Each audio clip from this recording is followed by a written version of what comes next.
searching for fish, but finding an ocean of plastic trash. Wearing no shoes and in the most wretched conditions, Dorsan is ordered to retrieve the sack he's forgotten.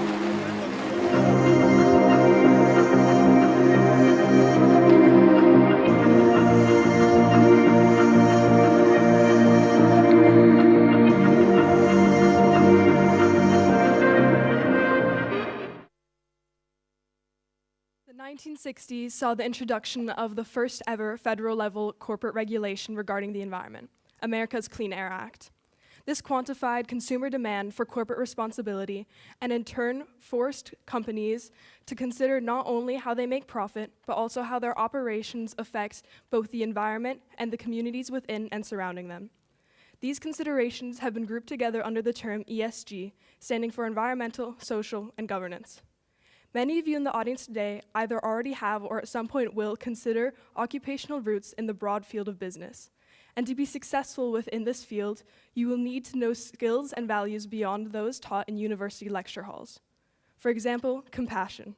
Compassion for the people who work for you, the people you work with, and for the environment is absolutely crucial to creating long-term safe, healthy, and thriving working conditions. And through these improved working conditions, we can flourish together as a society, improving the quality of our products, our lives, and our habitat. It is for these reasons today that we talk about environmental, social, and governance principles. Hello, my name is Thomas and this is Marie. Ever since we learned about the principles of ESG, we thought it crucial to not only educate ourselves, but everyone on how firms operate and how their operations affect a multitude of communities worldwide. We are pleased to welcome you to our environmental, social, and governance panel and whether or not corporations are delivering on their promises. So, joining us for this session, I'm pleased to welcome two experienced professionals. First of all, Sarah Liz Marty for her second year at YFS. Sarah is a corporate responsibility manager at Mammoth and is known for her projects such as the Make Do Manifesto and the Common Goods product launching in June. Please join us in welcoming her. Thank you.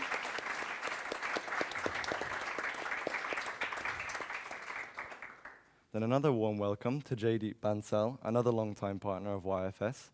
Jaydeep is known for being the CEO of the Global Himalayan Expedition, a company that focuses on eco-tourism and has provided over 500,000 people in India with sustainable electricity. Please join me in welcoming them again.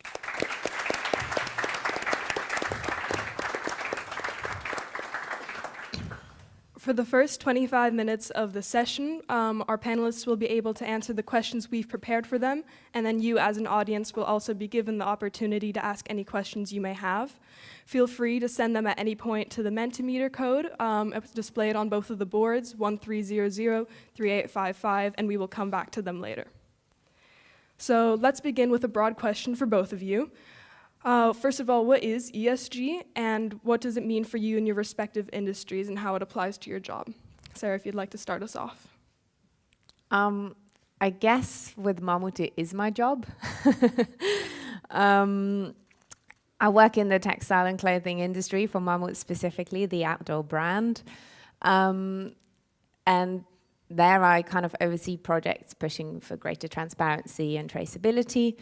So really it is kind of my everyday business. The corporate, we call it corporate responsibility. I kind of really like the word responsibility because it gives us it moves the responsibility to us as a company to act in within ESG. I don't know whether, does that answer your question? Yes, it does.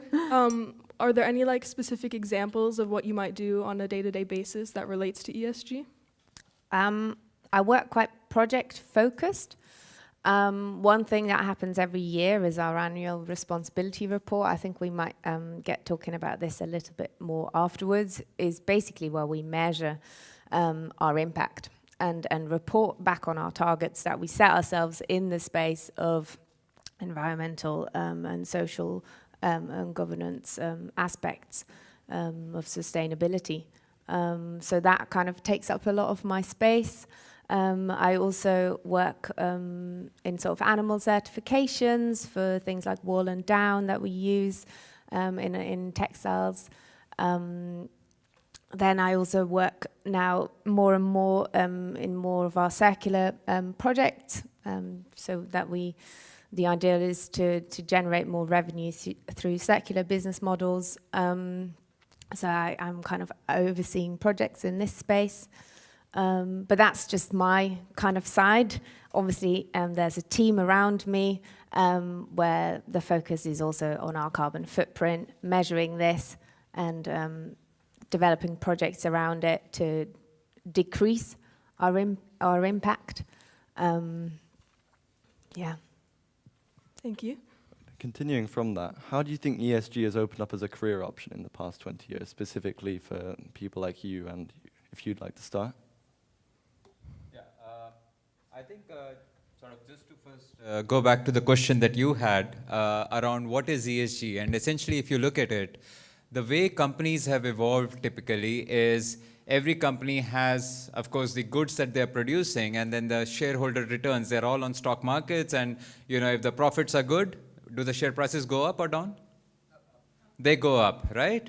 And typically for the companies, it was never about doing the right thing. Ultimately, to the shareholders or to the value that they were creating was mainly around profits. And so we had a very profit-driven economy for a long period of time, which meant that you could pollute the planet, you could consume resources, you could not care about the communities, but as long as the profits were there, were the prices going up or down? They were going up. But now, the people have started challenging this notion. The companies, the corporations have started realizing that you can't just profiteer from just, exhaustive use of resources, polluting the planet, leaving behind with the communities that they work with nothing at all. It does not work that way, and that cannot be business as usual. And why that's happening is because of more increased awareness. Young people like us, I would still call us young if that's fine. Yes. Yeah, and with you guys as well. So we guys are all demanding from the companies that, are you doing the right thing? What is ESG? You'll look beyond the acronym. It might be environment, social governance, but it's actually doing the right thing. If you are a corporation that's in the business of, let's say, making roads or making infrastructure, or you might be a Coca-Cola, if you are not doing the right thing, if your production plants are actually polluting the water rivers and are impacting the communities, do you think in today's day and age, if such a report comes out, even though profits are up, will the share price go up or down? It will go down. That's the fundamental shift that's happening.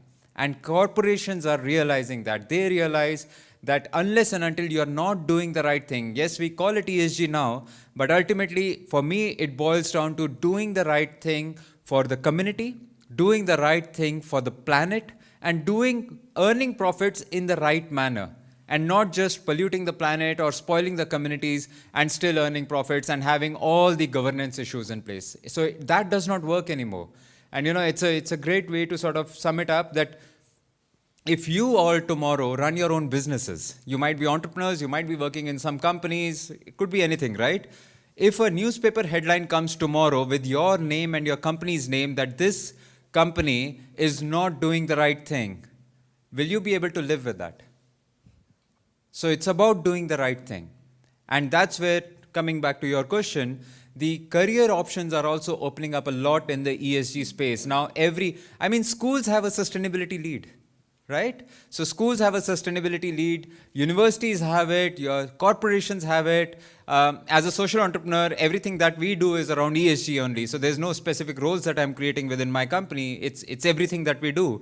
But big corporations like Mammoth, whether it's in the adventure tourism space, whether it's hospitality, whether it's pharma, whether it's consumer goods, everyone has now ESG roles, and they are getting bigger and bigger. The scope is getting bigger because companies realize that if they are not going to do the right thing, they are going to be penalized. And who is penalizing them? It's people like all of you who will eventually become the shareholders in these companies. So if you demand the right thing, and if you're not okay with corporations just continuing to do business as usual, that will shift the needle on transition. Otherwise, if you think only about profits, if you only think how much money is in your bank, then that's not the right approach.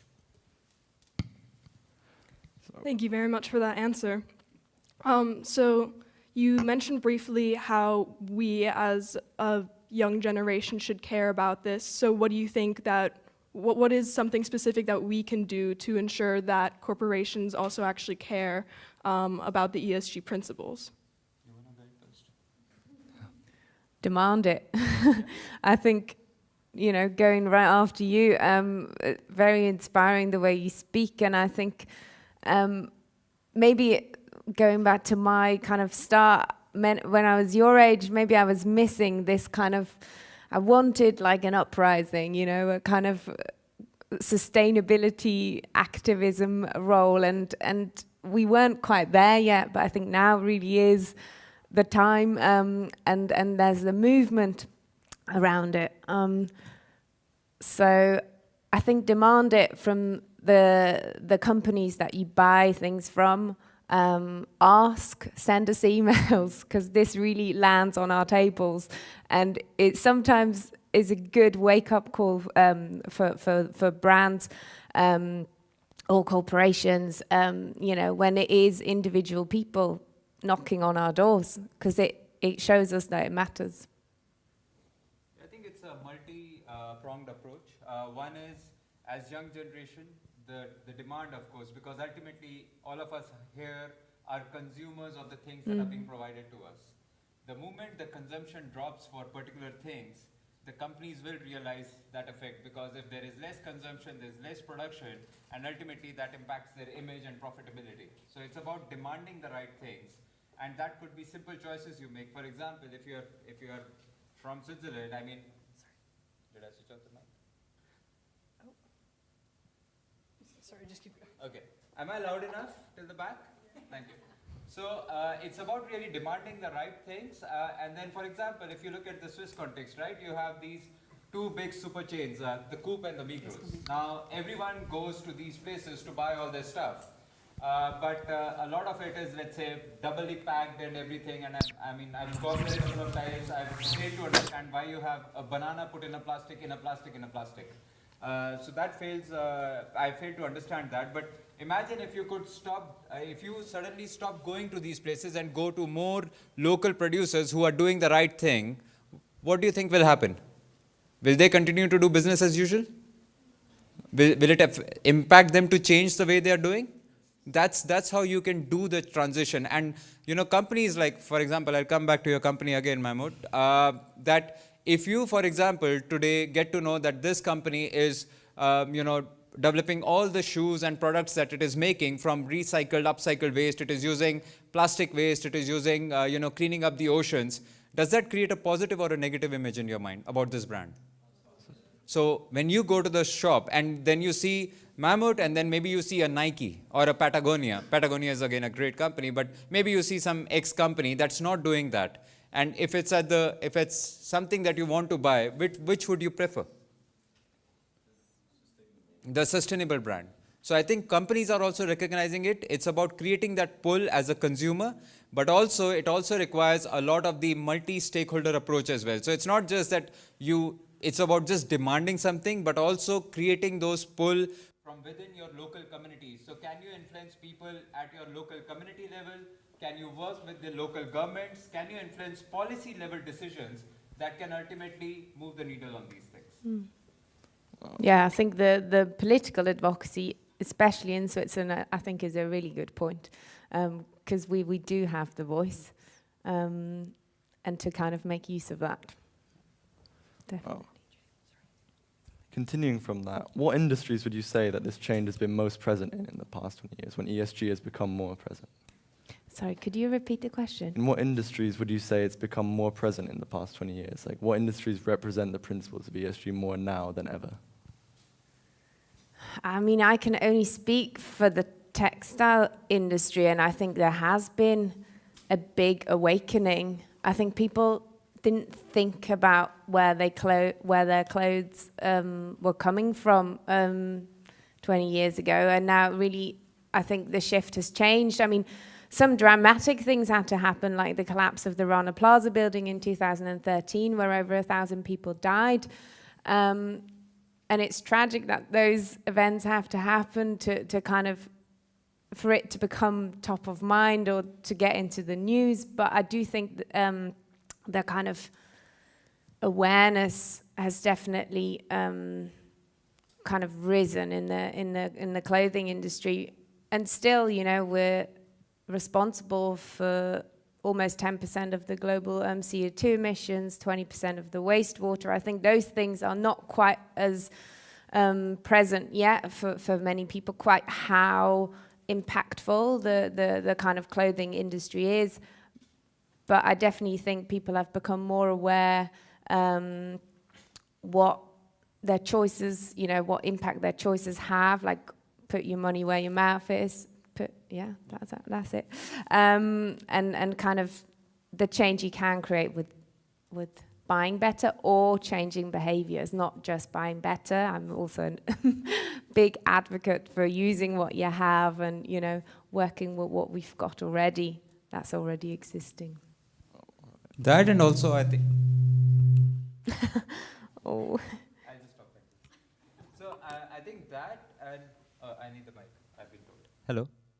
That's better? Okay. So that, and I think, you know, it's across industries. It's not just that one industry has taken a lead. If you look at fast fashion, it became the big thing, right? Everyone wanted to buy from an H&M and what are those, some other stores across the globe. But now suddenly there's more and more awareness of the impact of fast fashion. You know, how much water does it take to produce one single piece of garment? And if you think it's just a use and throw, then the impact it's having on our planet. And so it started with a couple of reports coming in, the consumers were made aware, and then the corporations started realizing, like the H&M and the Zara's, is that we can't continue with fast fashion anymore. They still continue to do that, by the way, although their reporting tells otherwise, but the actual reality is still, there's a vast difference. And I think one thing that all of you can do is, how many of you know what happened at the recent COP? What was in those reports? What was in those 30, 100, 200 pages? Do you even read all that? But can you, maybe a couple of you, come together, read those reports and demystify what's written in those reports and translate it to something as creative and innovative as possible that hits with your generation? That's missing right now. We have all these reports, all these, you know, everyone comes up with their sustainability reports and everything. It's all jargon at the end of the day. It's all data, and it's very easy to bore people with data. But if you can take out those reports, take out that data numbers, crunch it down to what it really means for all of you people, make it jazzy, put videos on your social media platforms, that can inspire a lot of action within all of you. Thank you very much. And kind of building off of the conversation topic of data, I wanted to ask you, Mammut releases a responsibility report annually. So where do you actually get that data? How do you measure it, and how do you make sure that it's all viable? I mean, this is difficult now to answer after you just said data is boring. I might actually be on your side with this sometimes, but I also have learned that unless we create data and we actually measure where our impact is, there is just no way of knowing where we should be going, right? So I have found this super insightful, just measuring our impact. CO2 is the most obvious. There's obviously other impacts that we have beyond CO2. But once you see where your impact is where you also see the biggest opportunities that arise. So we collate that, yes, in our annual responsibility report. I mean, I thought we had really interesting facts, finding out that 12% of our impact comes from our rope production, which is huge. Like, you know, it's very rarely that is one product that creates such a big chunk of your emissions. And this is then where you can go, okay, let's focus on this, right? This is where we have the biggest, or one of the biggest levers, single impact levers. And if we are able to change something there, we actually can, you know, create impact. So do you think that there's still a certain importance to data, or like how can we best bring that kind of to the masses, if that makes sense? Is the responsibility report kind of the best way of doing this? Or do you think that, as Jaydeep mentioned, it needs to be kind of simplified in a way? I definitely don't think it's the best tool to bring it to the masses because it's a 90-page document. I mean, ours is small compared to the bigger corporations.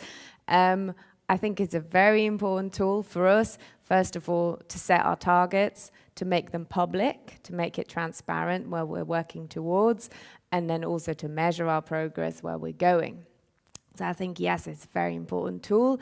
I think there needs to be some standardification, like to kind of be able to compare better overall across corporations. But I think consumer-facing way obviously needs to happen in a very different way, much more kind of accessible, much more easy to understand, because it's that thing where people don't want to talk about sustainability because they're afraid of, you know, saying things wrong or, you know, doing wrong things. So I think it's very important to break it down. In regards to the kind of whole reporting thing, I do find it very interesting, kind of going back to the point you had in the beginning of, you know, before that was sustainability was never a thing. Now I find very interesting, you've always had financial reporting, right? And now regulation is actually changing, and what they used to call a non-financial reporting, which is responsibility reporting, they have realized actually there's a lot of financial impact in responsibility and sustainability topics. So EU regulation is going to change that, and that you actually have to merge the two. So that so-called non-financial responsibility reporting now has to be integrated in your annual financial report. The next few years that will come into place, but I think it shows really well the kind of importance it does have and the importance of the data and the kind of progress reporting. Yeah, I think, what I meant was with the data is not that we don't need data, we need as much data as possible, because ultimately when you have data, you know exactly where to work, because data is a great driver for solutions. You can pinpoint which are the areas you work on, but frankly, show of hands, how many of you have read any of the sustainability reports of any of the companies or any of the brands that you love? How many of you have done that? Yep. So that's the point, right? So people don't read all those long reports. They are good pieces of information on the websites, but how many of you remember the score of your favorite football team or basketball team from maybe even a year back from the finals? Couple of hands, right? A lot of hands. So it's about what data, how can you present data in a manner that is more effective? How can you make it more jazzy and at the same time ensure that the consumers know what they are getting into, what they are buying into? And I think the second point around ensuring that the ESG measures are part of the financial reporting is a great step. Because again, I'll take Coca-Cola for example. Now imagine Coca-Cola has a manufacturing plant and they are producing all this wastewater that is impacting the soil downstream of the communities. Do you think Coca-Cola right now, or any ex-company, I'm not targeting Coca-Cola here, but do you think they are, it impacts their profit and loss statement if the soil is getting impacted somewhere downstream? Should they be? Yes. Because it costs, imagine the amount of years it will take to restore everything. So I think it's important for the governments and the financial institutions to sort of tell, and even the share markets to tell, that if you have a bad impact on your ESG reports, that should get reported in your overall financial score and your net profit that you're making. And that will eventually also impact your image on the stock market as well. It's not connected right now. So really, you might have a ESG report that's only one page, but you still will be making profits and you still will be going up. But the moment you connect it, then suddenly the game changes. Yeah, makes sense. Thank you for clarifying that. So, other than that, there isn't much time left for questions, but just one final one on that. Could you explain what greenwashing is to everyone and how we should be aware of it? Should I go? Yeah. I think the fashion industry is great at greenwashing. Greenwashing in essence means, or when a brand portrays themselves as more sustainable than they actually are. In practice, this might look like X brand releasing a collection where they use for the very first time organic cotton. And they praise it as the best thing and the solution to everything. And in doing so, make themselves, in creating maybe a massive campaign around it all, creating a kind of sense of being much more sustainable in their actions than they are overall. So that, in essence, is greenwashing. I guess a part of my role is making sure that doesn't happen at Mammut. Because we have so many people working, sometimes things happen and I have to intervene last minute in the marketing department because their wording maybe, it's very subtle sometimes. Sometimes it's much more, you know, kind of crass and obvious, and sometimes it can be in much more subtle ways. But that is also part of, you know, my job, being like, guys, is this really what we're doing? Or actually, should we word it in a different way? Because we do not want to, you know, lie to consumers. We need to be transparent and clear and honest with the work we do.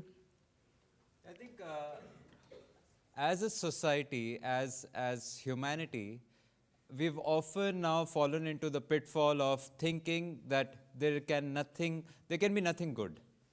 You know, if there is something good, it looks too artificial to us, and we start questioning it, which is, I think it's okay to have that attitude, but I think that's where a lot of these greenwashing claims also come in, right? So because imagine if a brand is saying, we are trying to do the right thing, there'll be less supporters of that initiative, but more critics.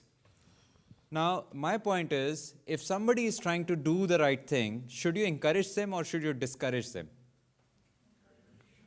But what do we end up doing always? So the idea is that if we can ensure that, you know, it's like this, people who sin are also allowed to come to the church, right? So it's not about keeping people away and saying that just because you are not imagine like an oil company like Shell saying, okay, from tomorrow we are going to do these measures. Now Shell is not going to stop its production. It's a too big a company. There are too many people dependent on it. So it just can't say that, okay, from tomorrow we'll just stop oil extraction. It doesn't work that way. But imagine if it says, okay, we are going to take these 5 measures to ensure that our footprint is reducing. How many of you do think they get positive news for it versus they get a backlash for it? Do they get more positive vibes or do they get backlash? And that's the sad thing, because even if somebody is trying to do the right thing, our tendency is, no, you either do the whole thing or you don't do anything. But the point is, let corporations do, at least let's get them started. At least the intent is there. When the intent is there, then let's look at, you need to have people like Sarah in those companies who ensure that they are doing the right thing and they are following the right intent. So I think it has to be a mix of both. And the intention is for us to encourage companies to at least start doing the right thing, because that's a start. And once the start happens, then only the machine will start moving. Otherwise, if you try to stop things and put a cog in the wheel, things will never move. And we'll always sit on these panels and keep criticizing. I think it's called green hushing, right? When people don't talk about their sustainability efforts because they're afraid of the backlash they might get.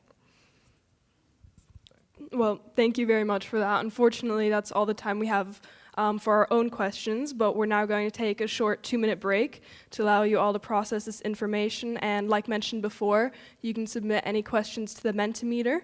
Otherwise, after the break, we will also come around with a microphone in case any of you would like to ask questions in person.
that you are from.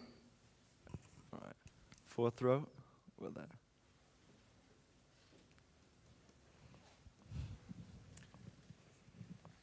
Hello, I'm Everett Johnson, and I'm from the International School of Geneva. I have two questions. Firstly, for you, Sarah. So you work, your role, from what I can tell, is making sure that this company is accountable. Do you ever feel pushback from your own company while you're pursuing this agenda? Working towards making your company better, or these ESG goals? Hi, and thanks for your question. I think this is our job. First of all, I have to say, never before does it feel like the board and the GM at Mammut feels so kind of in tune with our mission and our goals. So actually, it's never been easier, which is fantastic for our work. And at the same time, I feel like we're the only department that profit isn't our, not our only goal, but like we're the ones that this is not what we look at, kind of thing.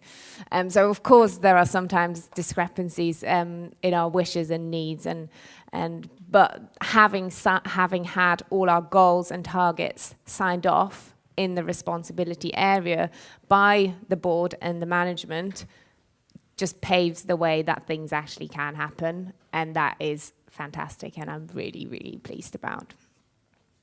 Can I actually add to her answer, not coming from the same industry, but I think with ESG, the other thing that has also happened is it's now much more profitable to ensure that you are higher on your metrics of ESG. For example, you might be, as an apparel brand, you might, instead of choosing native cotton or something, you might go into recycled material.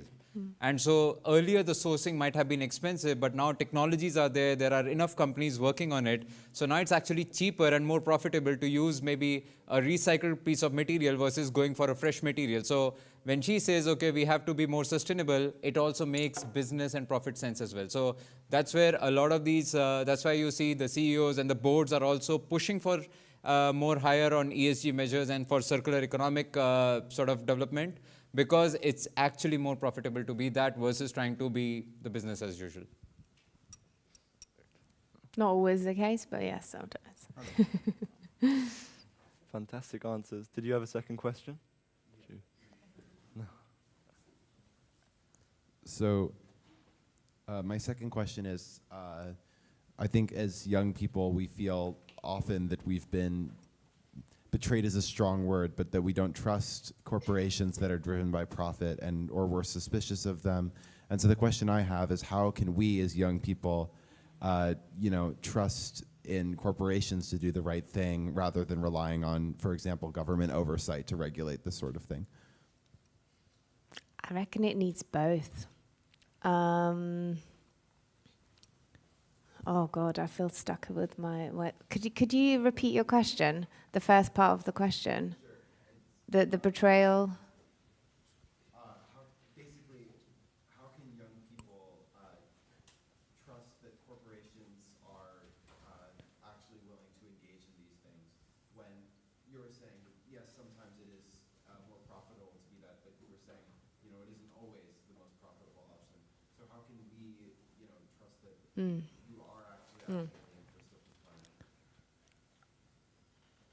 For us, it obviously helps when the business is healthy, because it means that we have funds to act more responsibly. It does feel like it's a bit, there's like a discrepancy, I think, between the two, with having growth and being more responsible.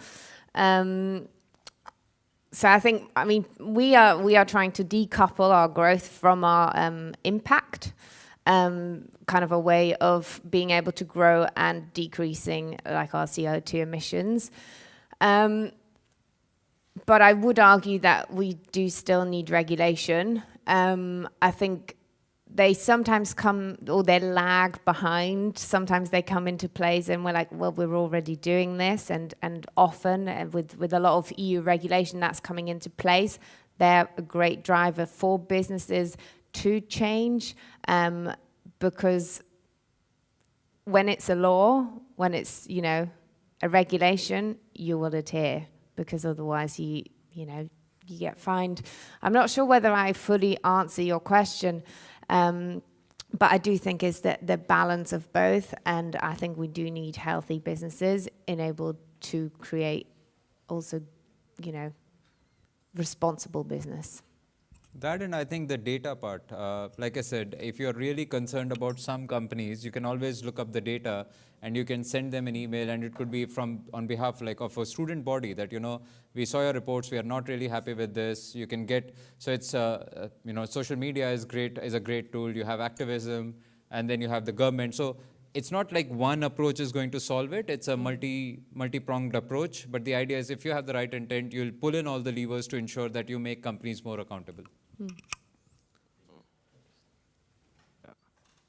At the front row here.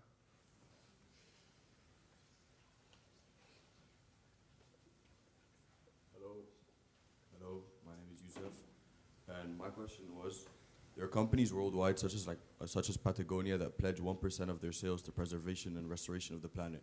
Do you guys believe that companies need to implement such policies in order to reply to their social responsibilities?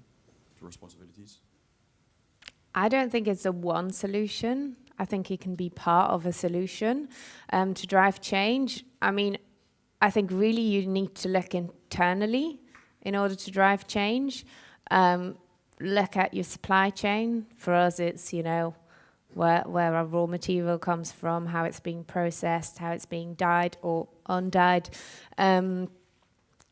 So I think that's where you have the biggest impact, because 1%, as it says, is 1%, right? It's only a tiny fraction of the overall thing. So personally, I'm much more an advocate for driving the change within your actual supply chain or value chain, yeah.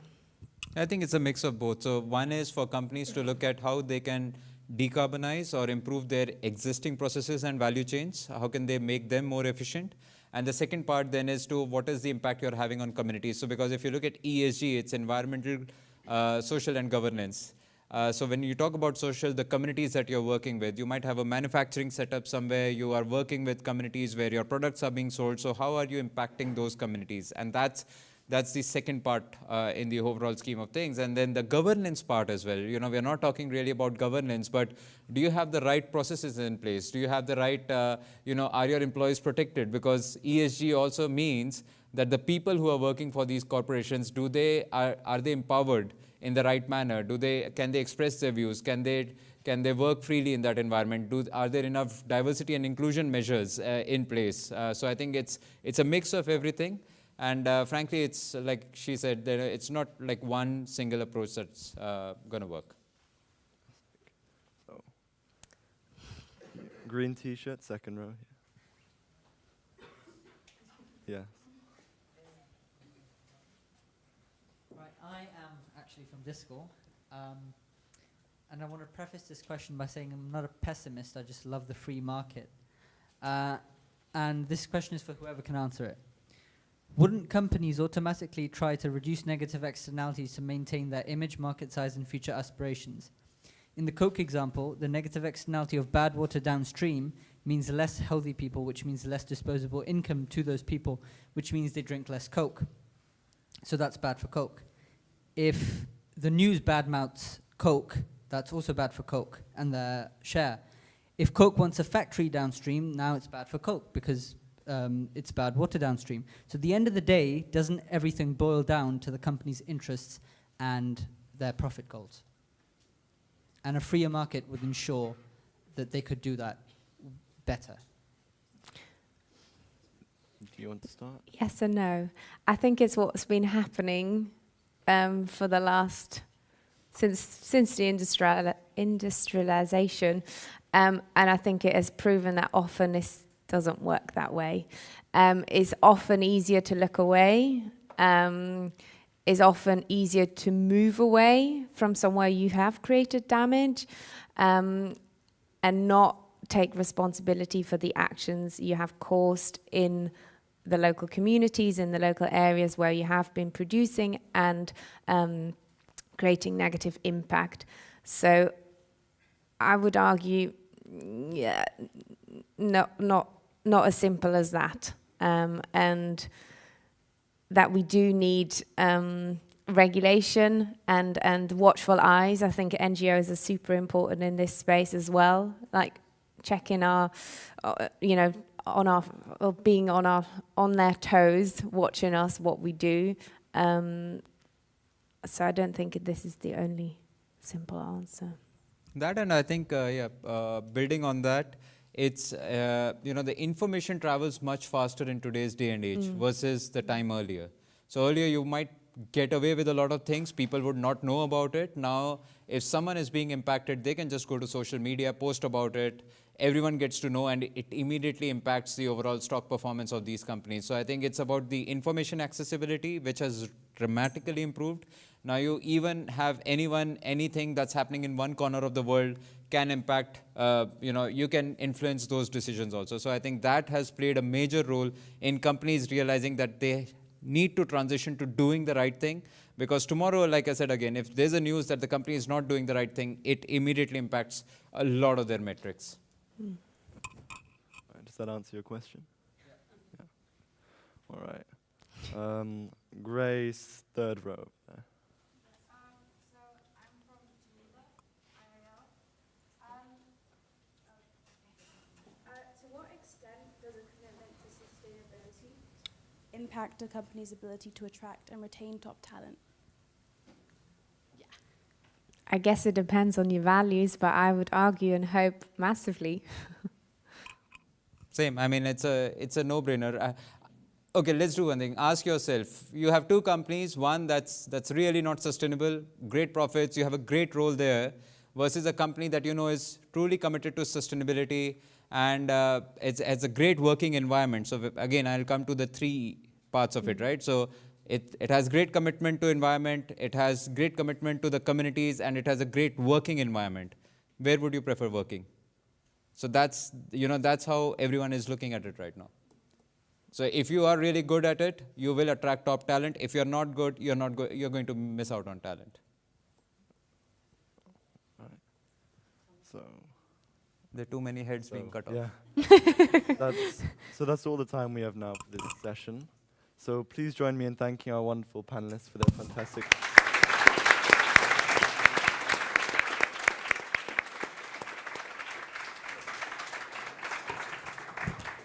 I hope everyone got their answers one way or another, but if you have any questions directly for the panelists, feel free to approach them after the session ends. However, be mindful of the time as the next session starts in 20 minutes. Thank you and have a great day. Thank you.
To go.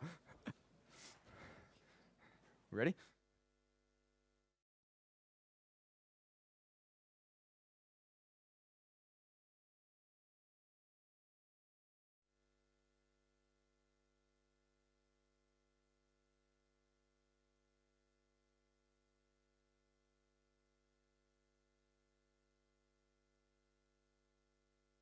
The circular economy is, oh, it's the video first? Oh, my bad.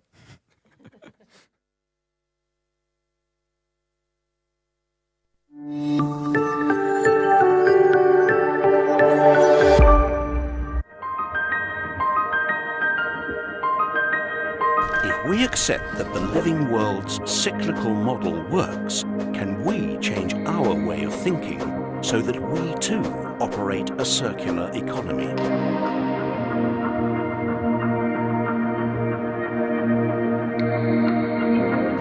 What if the goods of today became the resources of tomorrow? Instead of the throwaway and replace culture we've become used to, we'd adopt a return and renew one.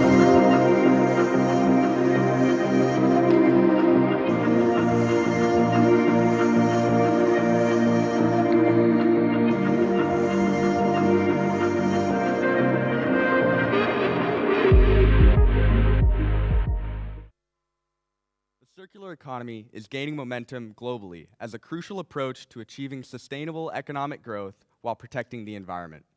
It aims to eliminate waste by keeping products and materials in use through repair, reuse, and recycling. Today, we have gathered exceptional leaders who are pioneering circular innovations across communities worldwide. They will share transformative stories and insights into how circular principles can enable economic prosperity while restoring ecological balance. We'll discuss practical strategies for cities, businesses, and individuals to meaningfully incorporate circular principles. And we'll explore what strategies and technologies are effective in accelerating this transition. Hello, everyone. My name is Charlie Meeks, and I'm a senior here at ISL and a proud member of the YFS series team. I would like to welcome you all to the Circular Economy panel as part of YFS 2024.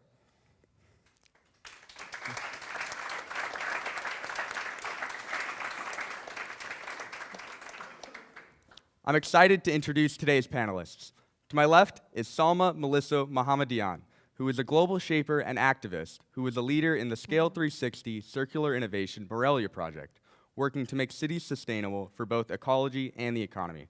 She is a global leader in accelerating our world's transition to a more sustainable future. Next, we have Jadip Bansal, who is CEO of Global Himalayan Expedition Impact Ventures, an award-winning social enterprise working to bring sustainable development to the most remote communities of India. To date, GHE has brought development to more than 500,000 people across India. And last, but certainly not least, is Kulan Berger, who is a part of My Blue Planet. Having worked on Team Climate Lab, she worked to turn climate knowledge into real climate action right here in Switzerland. Kulan is now Regional Director of Romand, working to scale as many sustainability projects as possible. And she is also now the National Coordinator for the Climate Reality Project, founded by Al Gore. Now let's get into circular economy. To start this panel, we'll have 25 minutes where the panelists will answer questions that I prepared and we can discuss them openly, with the remaining time allotted to you, the audience, to ask any questions you have about the panel. If you have any questions throughout this session, you may get out your phone and type it into the Mentimeter code, which should be on screen shortly. At this point, you can send in any question and we should be able to get to them in the second half. You will also have the chance to raise your hand and we can ask questions in person. Now to start, the first question I have is for the whole panel. Why do you think the transition to a circular economy is crucial? And what are the key benefits that it would have for both the environment and the economy? Salma, do you want to start? Okay. Hi, everyone. I'm Salma. Nice to meet you all. And thank you for having me here today.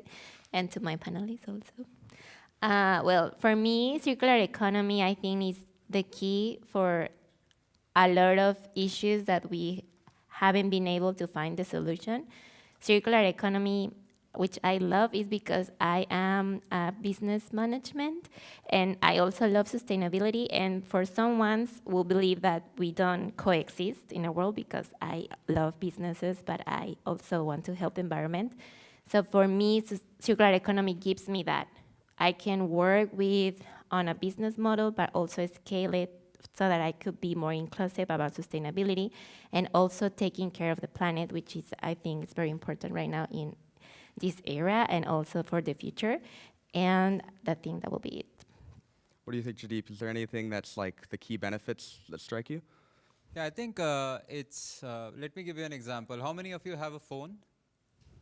All of you? Great. How many of you wish that after 2 or 3 years, when these phone companies continue to upgrade the software to such an extent that the phone does not work, that you could have just changed maybe a couple of components and the phone would be back working again instead of buying a new phone? Mm-hmm. So you see, there's a lot of acceptance for circular economic models right here, because our evolution, as we would like to call it, has always been buy and throw, consume and throw. Yeah. Now, while that kept working from the early 1900s to the whole 2000s and even today, what we did not realize is or we were very slow in realizing that the whole buy and the consumption and throwing pattern was impacting one thing a lot. What was that one thing? Environment. The planet.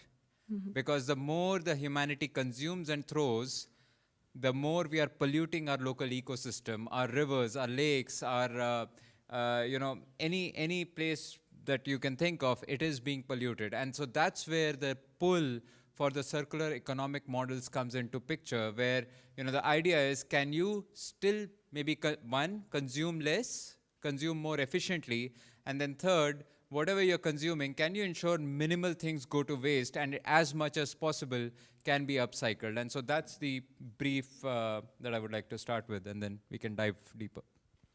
Thank you very much. I think you covered most of the topics around circular economy that I find really important. And I think to wrap it up, really what's important is responsible consumption. And circular economy is all about responsible consumption, from the consumer to the supplier to everyone in the room, from individuals to companies and to the state, on how we consume. And I think it's a very important topic globally. But even in Switzerland, if you look at our sustainability or circular report, we are around 8% today. And how do we double that size? All the solutions are around how we consume. So I'm happy to be here on this very topic. Thank you. Yeah, I think a lot of the idea is about we're on this planet, and it's, nature doesn't know what trash is. There's no concept of trash for nature, and yet we've created it just so that we can kind of ruin it. So for my next question, Salma, as a leader in the Circular Innovation Moralia Project, could you tell us a bit about the project and maybe share a specific success story or initiative that highlights the impact of circular innovation? Okay, so about the trash world, I would say, for instance, if you want to be more involved in circular economy, I would say that get rid of the trash world, even though we have it a lot, and talk about more solid waste, solid resources. I think that's the world. Just to stop seeing the trash as a trash and see it as a valued product or material could change the perspective that you have on the product. And Scale 360 is a program which was created with Emiratos Árabes, how did you say it? Not sure. Emirates, yeah, sorry. Which was, we partnered with the World Economic Forum. We was creating about circular innovation ecosystems around the world. It's a playbook which learns you and show you how to implement interventions around the world in your industry, schools, private sector, so that they could be more aware of circular innovation. I love one part of circular innovation, and I will ask you, how many R's have you learned in your school? Recycling, 3? 3, really? 4? Okay. And do you know that we have 10 right now and probably 11, if that's approved? We have 10 R's right now in the world. So it's more about reimagine, rebuilding, reuse, and the last one is recycling. And so for more of a, for us, recycling is circular economy, recycling, because we have that in our minds. But recycling It starts in our 70s. And now we are doing circular economy, which is very different than recycling. Of course, some countries doesn't have recycling yet even planned, so that's another issue. But circular economy is more about the innovation that you give to products and materials so that you can keep them in the value chain. So for us, it's more about if you use sweater, if you use an iPhone, and if you use products, you can use them in other ways around next time. And for that, I will bring you some examples that I'm gonna pass over you. This notebook was the material of the trash, well, solid waste package that you use when you drink milk or when you drink juice. This is one of the results of recycling that material. What was the problem with that material? At first, like 10 years ago, it was the devil in person because it has plastic, aluminum, and also paper. It was 3 materials in one package, just to you drink safely milk. And obviously, it was a campaign against that product, so the companies started doing something about it because, of course, it's not money for them. So they started inventing new ways, and that's innovation, so that they can reuse the product that we put in trash like 20 minutes before we drink it, after we drink it. So they come up with these type of materials. They come up with a lot of pathways so that you can walk with the same material. We have pencils, and there's a lot of things that we innovate in Mexico based on these products. So I will pass them to see this product if you can help me. Yeah. Thank you. So you could see what products we can make based on product that we think that is waste, but now you have the new word, which is solid resources. And I think that would be it. Scale 360 show us that. Scale 360 help us develop that project, because for circular economy, you need to be aware that you need everyone to accomplish that. You need private sector, public sector, and society also be aware of the conditions. For instance, in Mexico, and I don't know in your countries, my government owns trash. So even though companies want to do something about their waste, they can because governments own the trash. So they need to work with governments first so that they can have the permission to give out of the landfill their products to make a recycling process and new materials. So for me, it's not about a fight that we have, because sometimes we used to be, if you're a sustainability leader, you can be on the same room as a business leader, or you can be in the politician table. But as circular economy leaders, we need to be on all the sectors so that we can create circularity around our world and around our industries and society as well. Do you guys have anything you'd like to add to that? Yes, thank you very much. And I think circularity can look quite different from country to country. So I'm originally from Mongolia, I grew up in Singapore, and now I'm in Switzerland. So when it comes to circular economy, it looks really, really different from these 3 countries. From what I understand, in Switzerland, there is quite a bit of effort in optimizing recycling and using of renewable energy. But then over the years, we really don't see the consumption change, and it only grows and grows. So to me, it seems to be clear that we need more effort in reduction, in really thinking critically before we choose the suppliers, we choose what to buy and to buy from where. So this is an area that I'd like to really highlight at the very top of the circular economy model. Mm-hmm. I think if you really want some examples, Denmark is really doing great in terms of creating circular economic models, whether it's around upcycling of the PET bottles or any new construction that's happening. There's a mandate that 90% of it should be able to be reused at the end of the life. So you have some countries that have taken the lead. There are some that are still stumbling, but end of the day, it's us as consumers as to how we approach circularity. Again, I'll ask all of you a question is, we all love to wear nice clothes. What do you do when when you stop loving the jeans that you have or the jacket that you have, what do you do? Do you just throw it in trash, or does it always stay there and you're always confused as to what to do? Or are you very clear as to where the second life of that product is going to go?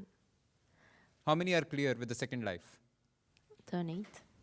How many of you throw it in the trash? It's okay to raise hands. Thank you for the Yes, because they're in the back. And so it's about really understanding. So, you know, sometimes when we think about these topics, ESG, sustainability, circular economy, we think it's the government's role to fix things. We think it's the companies that are supposed to fix it. But frankly, it's us as consumers that are going to fix a lot of these things. And a lot of this second life concept is now picking up even in developing countries like India and Africa as well, where people realize that after, for example, I have a 3-year-old daughter. Now, children grow very fast. And so, you know, you love to dress them up nicely, but then what you realize is after 2 months, that clothes does not work anymore because they've outgrown it. And so there's a lot of parents like me who've realized that, you know, there's so many of these baby clothes that we have that are not being used anymore, and they're typically, they've not even been worn enough.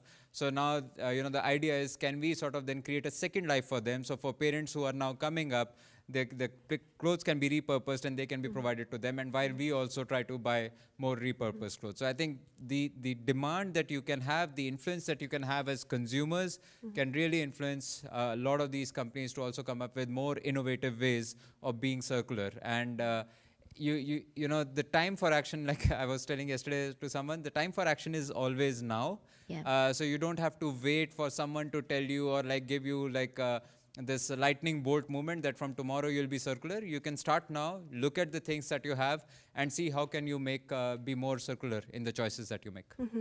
I think WWF, they also did a study whereby they looked into individuals in Switzerland, and roughly speaking, we have around 180 items in our wardrobe, yet around 40% are almost never used or used once every year.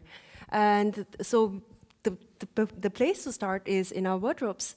And I think the question is, how do we make luxury or consumption, responsible consumption, somewhat sexy for the new generation, so that it's no longer that we can't afford it, or it's not something that's, it's only the ecolos who do it, but it's something that's a new movement that's accepted by everyone. I think that's an interesting question to have as well.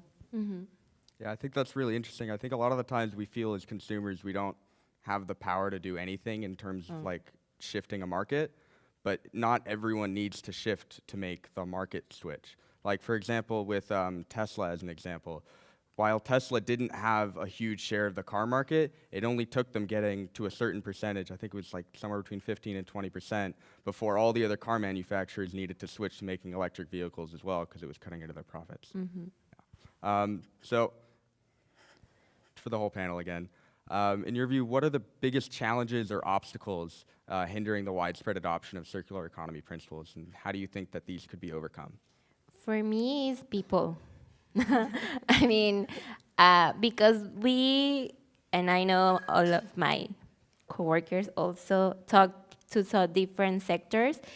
It's so funny that the consumer is, the company is the bad one here. I'm not the bad one. And you go with the companies and it's, the consumer doesn't have the energy or doesn't even think about the ideas and the solution that I'm giving so that it's not waste. And the politicians are like, the companies and the consumers. So everyone is only put the blame in others. So when we come together and we talk about it, okay, the issue is this one, I don't care who fault it is, but how can we going to coordinate this and create a co-working workshop so that we can implement new ideas? So that's why when people realize the part of the blame that they have in the circularity, and also about the consumers, we have the power, and I think sometimes we don't understand that. And for me, it was like the companies are they are doing the pollution in our industries. They have this ocean full with plastic island in the ocean. But it's our fault. I mean, we consume the product even though we know it's bad for the planet and it's bad for us, first of all.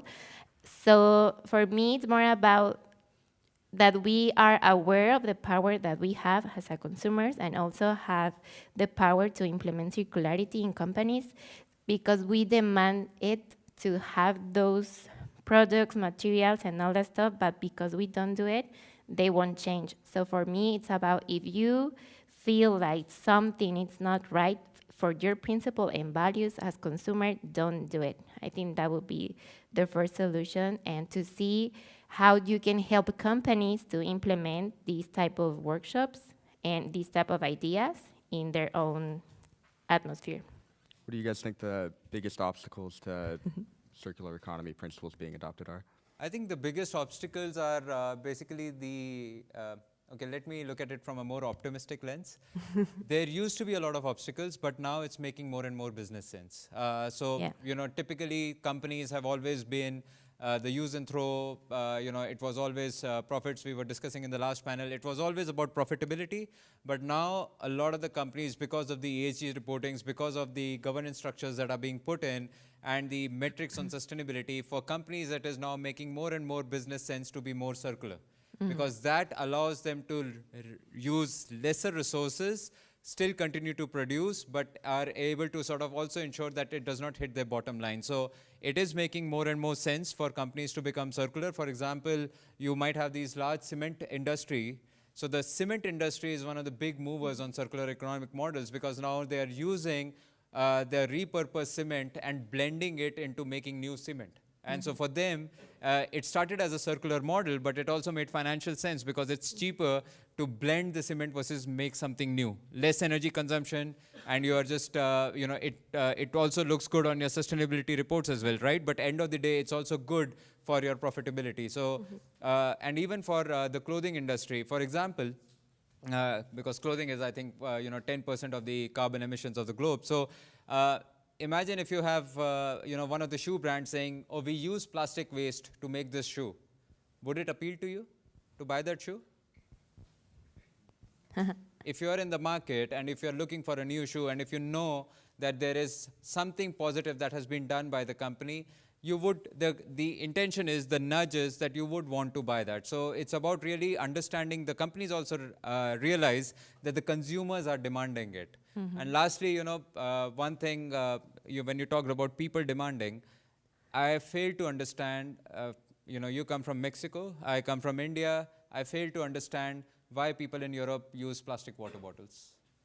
You have the world's best water filtration systems, the municipality cleans it, your tap water is drinkable, yet you go to all these Coop and Migros and it's just filled with bottled water. I can't wrap my head around it.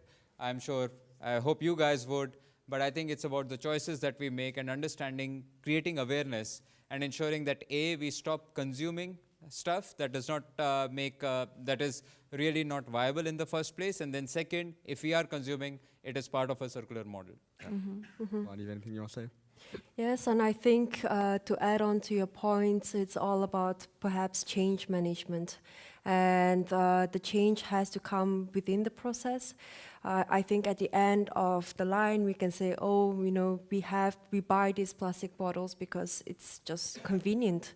So I think I would really kind of encourage all of us to think about how this change can come about, really from the consumer side, or if we are the decision makers in the companies, to see where we can change the process of things so we can also make it accessible for everyone to be sustainable. And I think I really like your example in the building sector, that it's a positive outlook because they are the biggest consumers beyond clothing and so on in global emissions, and they're now spearheading this change. And I think it comes back to us now, today as consumers, but tomorrow as decision makers, to choose the right solutions for the problems of tomorrow. I think that's really well said. So we have time for one more question before we'll switch to audience questions. So the question is, for audience members looking to make a difference, what practical steps or actions can they take to contribute to a more sustainable or circular future?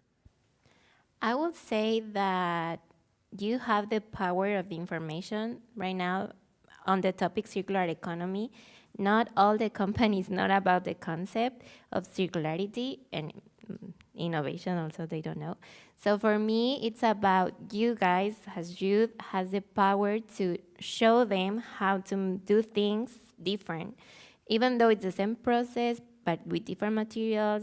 Even you want to have this beautiful park, but you can make a sustainable park with materials that you look up in the internet, and you say like, oh, we need some tons of this material so that this company can recycle it and make these products, so we are gonna do that project, and show companies how we could create more sustainability industries around our city and around the industry.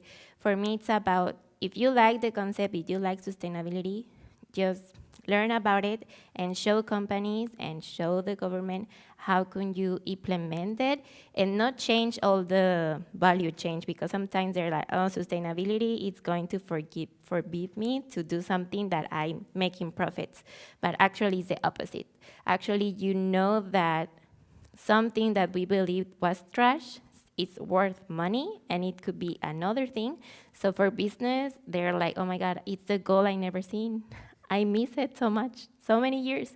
So you have the power to make those actions as young people, and I will encourage you to start to implement this concept in your life. Start with you, put your recycling containers in your house to see how much do you create about solid resources in your house, which going to be mind-blowing for some of you, because we are used to take the trash each week, each day, someone take it away. So when you have like 50 days or a month with your trash in your house, you see the reality of your lifestyle, and you see how could you change or implement new things in your lifestyle. So that will be my advice. Kulon or Jadib? I think I read this saying somewhere, someone's waste is another person's treasure. Yeah. So what you might think is waste might be a treasure for someone else. So it really starts from self, and I think we talked about it initially also. Look at your own lifestyle. Look at, often when we think about sustainability and climate and everything, we think we want to make a dent in the world. So it's not about really making a dent in the world or really impacting like 1 billion lives immediately. It starts from yourself. First, look at, improve your own choices that you make. Influence the family around you, because that's already like 10, 15 people that you are impacting directly with your sort of determination. And then look at your community, your school, and your cities. I think if you can do that, that's a huge shift already that you are convincing people to do. I'll give you an example. One of my friends from Netherlands, what he did was he took this saying too much to his heart, that someone's waste is another's treasure. He started looking at a lot of the companies, like the pharma and the consumer good companies. They have a lot of waste that gets produced. And then he, being a scientist, he looked at where that waste can be used for which other industry. So now he has a company where what he's doing is simply mapping the waste that is produced from the companies, from their manufacturing plants, and providing it to the companies that are using it as a raw material. And so that is creating a win-win scenario for both the companies that are producing the waste, because they are not sending it to landfills, it is being upcycled. For the companies that are now getting their raw material at a much cheaper rate, because essentially it was waste for someone else, and now he's able to do this now. That's a perfect example. Kulon, do you have anything else? While you were talking, it reminded me of a student project from EHL, whereby the students, they realized that hotels and restaurants, there's a lot of bio-waste. So what they did was they collected this bio-waste, and also to throw your bio-waste in Switzerland, there's a cost to it. So they collect it for free, and then they turn it into alcohol, and they sell it back to the hotels. Anyways, they need alcohol, and I think this is one of the creative ways that I see circular economy concept being utilized.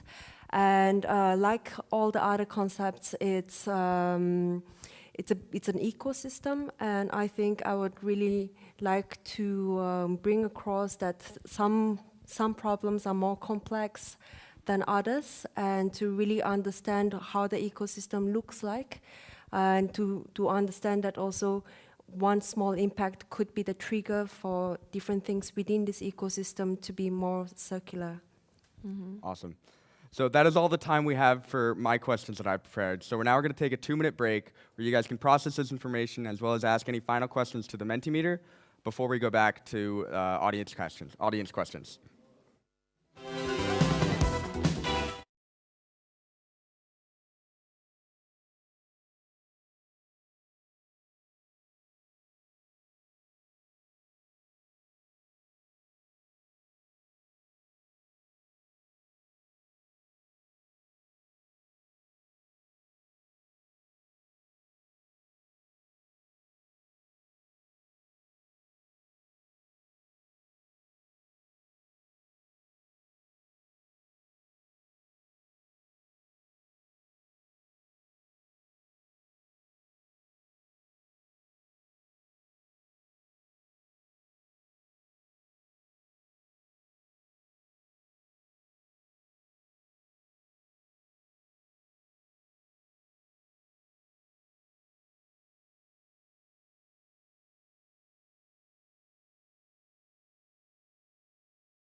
Fortunately, the Mentimeter is down for the moment, so any questions that may have been sent there aren't going to work. So unfortunately, we're just going to do live questions. So if you have a question you'd like to ask, please raise your hand, and if you're called on, please stand up, state your name, your school, followed by your question. Is there any questions we have? Back in the red. Sorry, there's a mic. Hi, my name is Maydeen. I'm from Mexico City. I attend to La Garenne in Switzerland, and I've got a question. So, fast fashion is responsible for 10% of global carbon emissions. So how does that affect what you stand for in circular economy, and how does it affect fast fashion to the movements you're trying to make with circular economy? Does anyone have something they'd like to start with? Yeah, I think ultimately, who's the consumer of fast fashion? So, the answer lies there, because the next time you cross that H&M store and you find that 50% sale off, will you walk in? Or will you continue to walk your own path? So I think that's where the transition needs to happen. And I'm not saying it's only the consumers. Of course, the companies are also realizing this. Earlier, there was no awareness of fast fashion. And I think that's where data plays a critical role.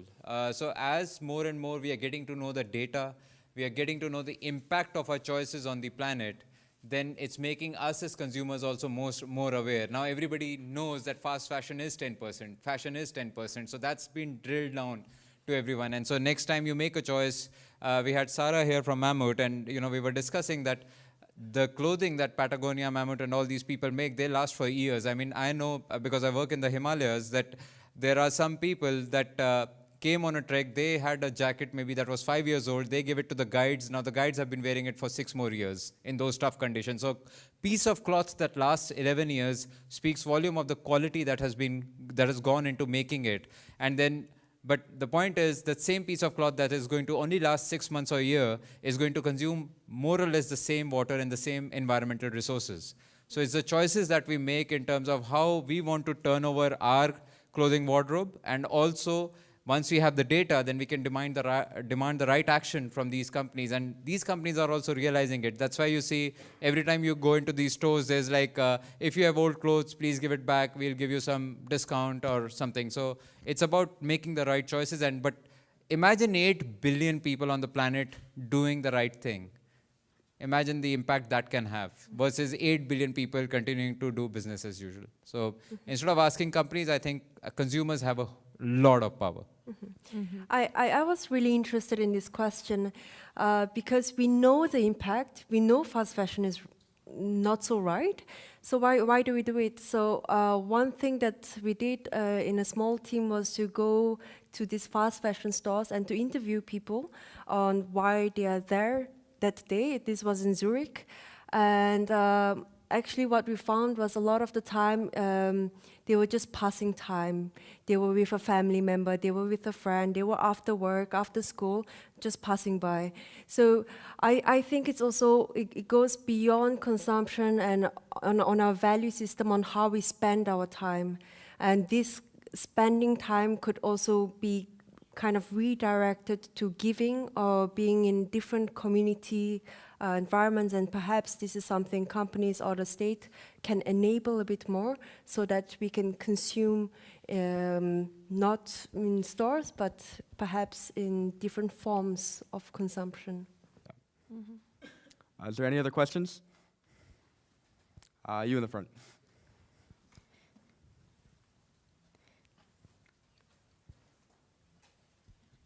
Hi, I'm Finn. I'm from the École d'Humanité in Switzerland, and I just have a question because, for example, I have extreme luck and privilege to have clothes that have existed for 30 years and will probably outlast my lifetime.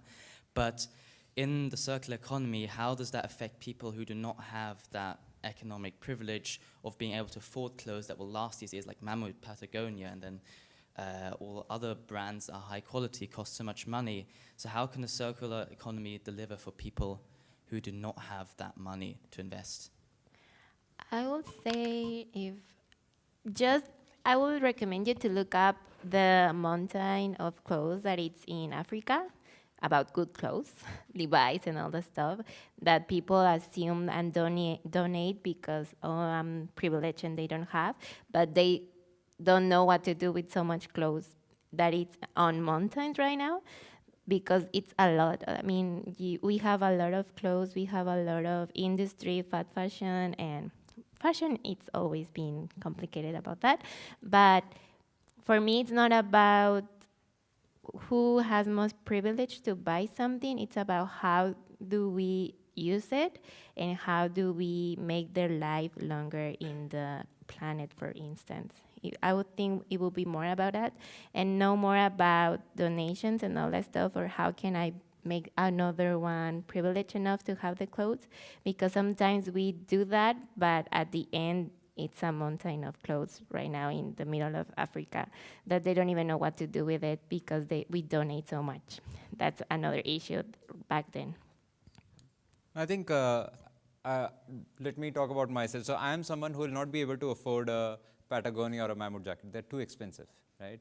But that does not mean that you cannot buy any other thing that's not going to last. I mean, this T-shirt is 10 years old. It's not that expensive. It was maybe like, in India, it costed me 15 francs when I bought it 10 years back. It still looks good, works good. At least that's what I think. But I think the idea is that it's not about just buying expensive brands. It's about understanding what your needs are.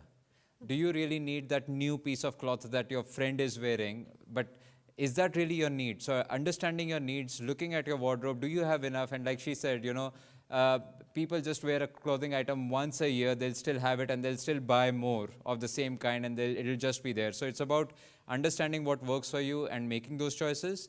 When it comes to the communities, then you also partner with NGOs as well. So for example, in India, there's this brilliant non-profit organization called Goonj. Goonj means an echo. So what they've done is, instead of, so for example, there are a lot of people who cannot afford clothing. They are so poor. Now, you have these people in the cities that have these clothes that they want to donate. So instead of just giving clothing to the people, they make them work for rural development project. For example, they'll say, if you guys want clothing, so instead of money, giving them money for work, the clothing has become a money. So if you, for example, build an approach road to your village, or if you build a water harvesting dam for your village, we will pay you not by money, but by bringing you clothing that has been repurposed, recycled, refurbished, and looks as good as new. So those are great ideas that are out there, and there are many such NGOs. So like I said, it's not just the consumer has to do it, the companies has to do it, you have the social enterprises coming in, the governments will play a role. So it's a multi-pronged approach versus just one person saying, okay, I will fix the world. It doesn't work that way. Exactly. Any other questions? You scold when you ask them, right? Like, What? any other questions?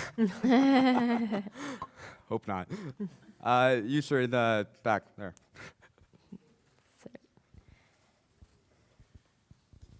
I'm Nicola from ICS, and we keep discussing how the circular economy can deliver, but what if the circular economy can't actually deliver? What happens then? Well, that's the ideal scenario if it can deliver.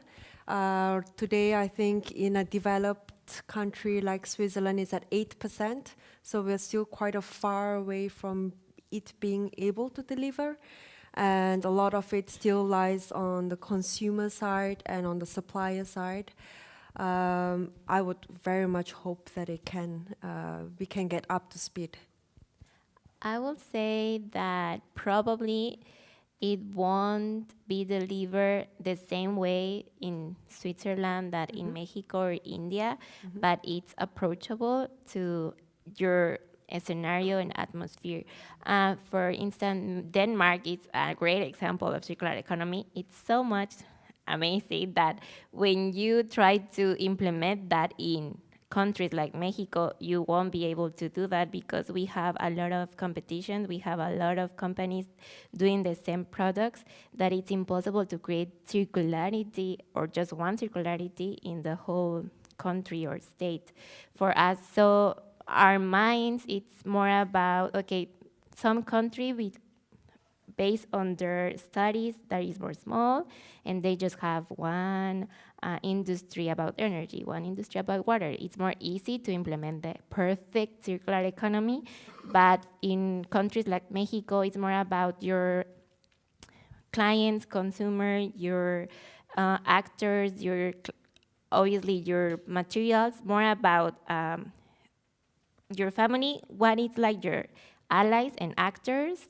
in your lifestyle and in your company to make them circular with me. It's more about that instead of making the whole country circular, because it won't be able to do the perfect circularity in countries like that. So it's more about your scenarios or your hometowns or your, it's more scalable, I think, to bigger countries or scalable in bigger companies. I think that will be the approach of circular economy. And I think, for any change to come about, community engagement is really a huge part. Alone, sometimes we feel like, okay, if I buy secondhand, what would that do? But then if you have a whole community doing it, it makes a difference. And so it's really about encouraging the people around you to consume responsibly so that it can happen. That, and I think it's also, I agree to your point, right? So every country will have a different context to it. But I think what you see is some industries have already led the path. So one is an industry-wide adoption. For example, cement is a great example. What started in the developed part of the world is also now being used by cement companies even in India, because they find business sense in it. So sometimes you'll have the developed part of the world taking lead in some of these models, implementing them, ensuring how it works, and that becomes a template for, you know, the governments in India or the companies in India to also implement it. So it will be, or it could be the other way around it as well. So you might have something that works really well in India, and that's where there's no longer information asymmetry that exists. Earlier that was the case, right? So people did not even know what circular economy is and, you know, how our planet is being destroyed. But now, because there are so many documentaries, there are so many reports out there, that all of us know that what's the real scenario. And frankly, And give you an example, right? So Boeing had a fiasco with the door opening up on their 737 MAX, right? How many of you got to know it instantly, the moment it happened? It was on the news feed and everything. And what was the first thing that happened with Boeing? What fell? The share price just fell, more than 10%, I think. So the information is available. And so for any company now, if they are not doing the right thing, if they are doing something that's not good for the planet, and if it comes out in the news, in the market, they know that it's going to impact their business, their bottom line, and their stock price. So the information is out there, and that's going to play a huge role in playing a level playing field. So we're running out of time, but I really hope that this session has given you guys some ideas in how we can innovate, because every situation is going to be different. So it's really the creativity that our generation needs to bring in the next couple of years. Can you all please join me in thanking our panelists, Jaideep, Saul, and Kulan, for making the effort. Thank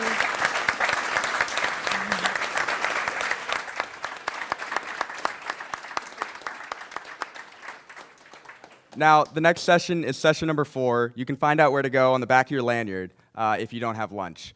We can spend the next couple minutes. If you have any questions, you can come up to the panelists to ask them. Thank you, and have a great day.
We work hard, hard, hard every day to move it forward, and we don't want to go backwards. We're not going to go back.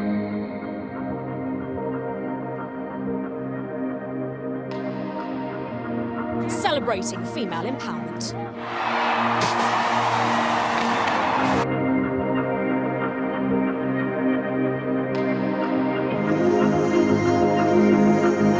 Women are not even accepted as human beings. They are treated with injustice and inequality. I am reaching out to you because we need your help. We want to end gender inequality. And to do this, we need everyone involved. For too long, women have not been heard or believed. And the problem is this: women are not making it to the top of any profession anywhere in the world.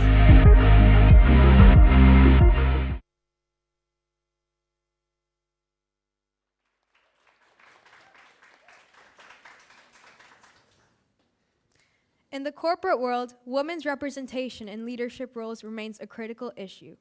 With only 29% of senior management positions held by women globally, the disparity is evident. Sheryl Sandberg, COO of Facebook, insightfully remarked, "In the future, there will be no female leaders. There will just be leaders." Despite the underrepresentation, as highlighted in the 2022 McKinsey report, progress is being made. The percentage of women CEOs in Fortune 500 companies, for example, reached a record high in 2021. Reflecting on the words of Indra Nooyi, former CEO of PepsiCo, the question isn't who's going to let me, it's who's going to stop me. The journey towards true equality, however, is still a work in progress. To achieve a more equitable corporate landscape, it's imperative to address systemic biases and create an environment where women's talents are both recognized and nurtured. And that's what we're going to do today. Hello, my name is Shruti Gotedi, and I'm a junior here at ISL, as well as a proud member of the YFS series team. And I would like to welcome you all to the Women Empowerment Panel, Breaking the Glass Ceiling. Joining me today for this session, I'm honored to welcome all the way at the end, Shrishti Gupta Narasimhan. Occupying multiple global leadership roles for 15 plus years, Dr. Gupta has been crucial in supporting biopharmaceutical companies, engaging with entrepreneurs on Norskin, being on the board of Idorsia, a Swiss pharmaceutical company, and having directed multiple programs at McKinsey, such as the Alumni Network and being director for global programs. And if that wasn't enough, she also worked as a physician to aid in HIV and AIDS, malaria, and other diseases to ensure public health and safety. I'm also proud to welcome Marion Leslie, sitting in the middle. Being the head of financial information and an executive board member at SIX, the company responsible for providing services for the Swiss Financial Center, she marked herself on a global scale. Additionally, she was included in the Women's Leaders List 2021 and named one of the 100 most influential women in Europe Financial News. The last speaker joining us today, sitting right next to me, is Renata Penchova. She is a youth enthusiast and activist who is also the co-founder of a local NGO, Further Together.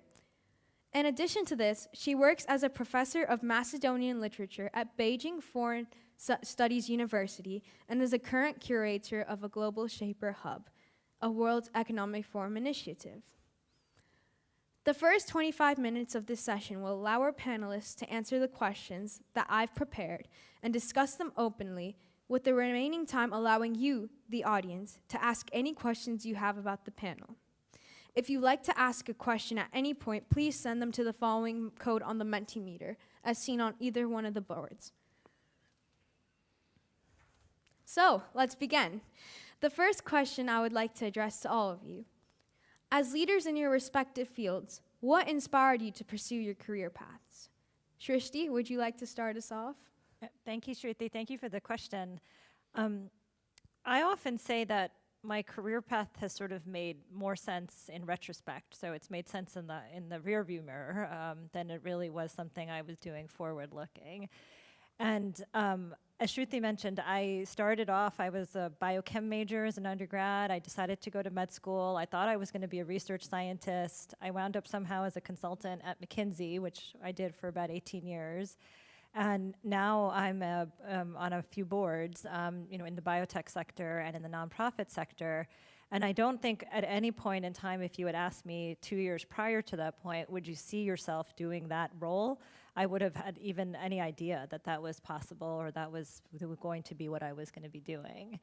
But I think the thing that has been true is that anytime something sort of popped in front of me, I had a set of rules, like a set of operating rules for myself. And I said, is it with good people? Is it with doing good work? Does it work for my family unit, for my partner? Like, is it something that's like gonna make us happy together? And if it met most of the criteria, I kind of jumped in. But the career path that I was on, I think, is more of a, I would say, was a bit of a random walk. And like now I'm here, but I kept my guiding principles the same the whole time. Marion, you have anything to add on to that? It's actually very similar in that I started off, I really liked doing languages at school, so I wanted to do those at university as well, and my only goal really was I want to get fluent in French and German, but I didn't really know what I was going to do with that. And one day I was walking down the high street and there was a billboard and it said linguists wanted, which kind of never happens in the UK. So I went in and they were hiring Reuters, the news agency, the information services provider was hiring linguists. And so my very first job was a data analyst, and I was phoning Swiss banks asking them about their bond issuance, which was totally random. They taught me about financial markets, but I brought the language skills. But no one ever grows up, I mean, maybe they do now, data science is really cool, but back then no one grew up wanting to be in data. And so I didn't actually spend my life planning to be in the role that I am now, but actually the steps, and it sort of echoes your points really, now make sense. But it was always about, well, I'm doing what I'm doing now because I'm really interested and I think I'm doing it well and I want to learn more about that. And then each time there's something that comes along. I think it's great to have a plan, but I think you should abandon it the minute something more interesting comes along that you hadn't thought of. Renata, you? First of all, thank you very much for this opportunity. It is my honor to be together here on the stage with this successful woman. With my experience in the 25 years old, I would really say about myself that I was always the first one who was ready to break the barriers and the things, not to just be in the framework that was, okay, you're a girl and you need to do that. So from very young age, I was part of these NGOs, in non-profit organizations, in different youth movements where I really found myself, and I was there because I was believing in the values. It was like regarding climate change, regarding different youth engagement, human rights. I was ready to give 100% of myself, not just for my personal satisfaction, but just for the community. Because I'm coming from a very small city in Macedonia, and after that I went to Skopje, the capital of Macedonia, to continue with my formal education. I had different experiences to be in 4 European universities with huge exchanges like student semesters. And through all of this academic, let's say, experience, sometimes you face with this kind of maybe challenges and asking yourself what I really want to do. And now I ended up to be like the youngest lecturer of Macedonian language, the Beijing Foreign Studies University. Actually, this is the first department opened there, and from my university they decided to send me and to teach there. So I think it was maybe the biggest success for me, and the aim that what I'm really doing because I love it, I have the passion, and I believe in that.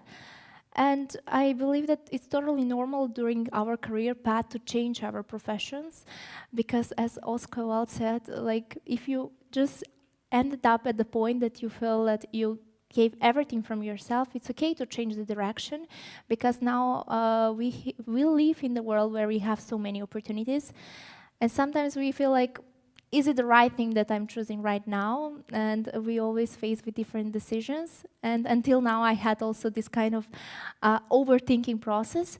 But I would really say that I'm satisfied with what I'm doing and that I will continue to do, because I really believe that everything depends on us, how we will create our career path, and not to be in the framework what the society will say, that you need to do that and it's enough for you. Thank you so much. Yeah, I think it's very important to educate and tell people that the fact that what they're learning now and what they choose now is not set in stone. And I think you guys did that brilliantly. Thank you. Renata, the next question is also for you. How do you believe your work in your respective field as a curator for the Global Shaper Hub impacts women empowerment and gender equality, both within and outside your work? Yes, I believe that really impacts. And I had really different personal experiences with conversations with other young people from our community. And they say to me, oh, I see you as a role model. I really want to do cool things as you do. And I felt like, no, I didn't have that opinion about myself before. But really, if you're doing something and you're really doing with a passion, people recognize it. And that was the moment when I joined to the Global Shapers community during the pandemic in 2020, when we were closed, and I was thinking, I want to do something more to feel this social engagement even when I was at home. So joining this Global Shapers community really gave me so many opportunities. Then we started different initiatives with other young girls in our society. So it was like an initiative about no health without mental health. And we started to talk that we're really faced with kind of issues, but we were like kind of scared to share that in the society, that maybe it's not good to talk that in the public. Then we had another initiative that really started from this one. Then we shifted to the media literacy, and we started to engage with the young people, of course, male and females, and to make a safe space to share not just the experience, but also the feelings, how we want to do next, and how we can just, help to each other, to connect, because usually in the society you see this like feminism and how the boys have the perspective about this, what the girls think about this. And I always say is that I see the future, it's like the next decades, it will be the women's empowerment, but from this empowerment, the men will benefit. They really need to give us a starting point for all of us where we can show our skills to contribute. And I think that the mission with the Global Shapers community, especially in Skopje Hub that we are doing, we really do it great, because after all of this hard work during these 3 years, we see some results. We see young people, girls who started their own startups, people who just are encouraged to do new things, take adventures in their life. And I think that is the best benefits from that engagement and youth movements, especially in the Global Shapers community. Yeah, it's cool to see that. Marian, the next one's for you. You mentioned that you were a linguist before. How come you went from being a linguist to working at SIX? Good question. Well, as I said, I studied what I enjoyed and took opportunities as they came up. And I actually trained as a teacher as well, because I thought I might like to do that. And I have to say it was the best thing I did, because I think the skills in communication of abstract things is something that I use every day. But as I say, I got my first job by accident, really. They were looking for linguists to collect information from European financial banks. And I did that and basically just worked my way up through the organization. So I thought I would stay 6 months, and I ended up staying 25 years in Reuters, and ended up running data operations globally for them. So that was 2,000 people. I had the opportunity to go to India and set up a whole center there that's now 5,000 people. And there is no way I could have planned that, and there's no way that I would have described those opportunities as coming from being a data analyst, but it's just one step at a time, and you start the role and you meet people and there's a project and you say yes to it, not really knowing what it is, but you meet someone through that, and then they introduce you to someone else, and then you get to go and do a training course, and then you meet someone and so all of it starts to build.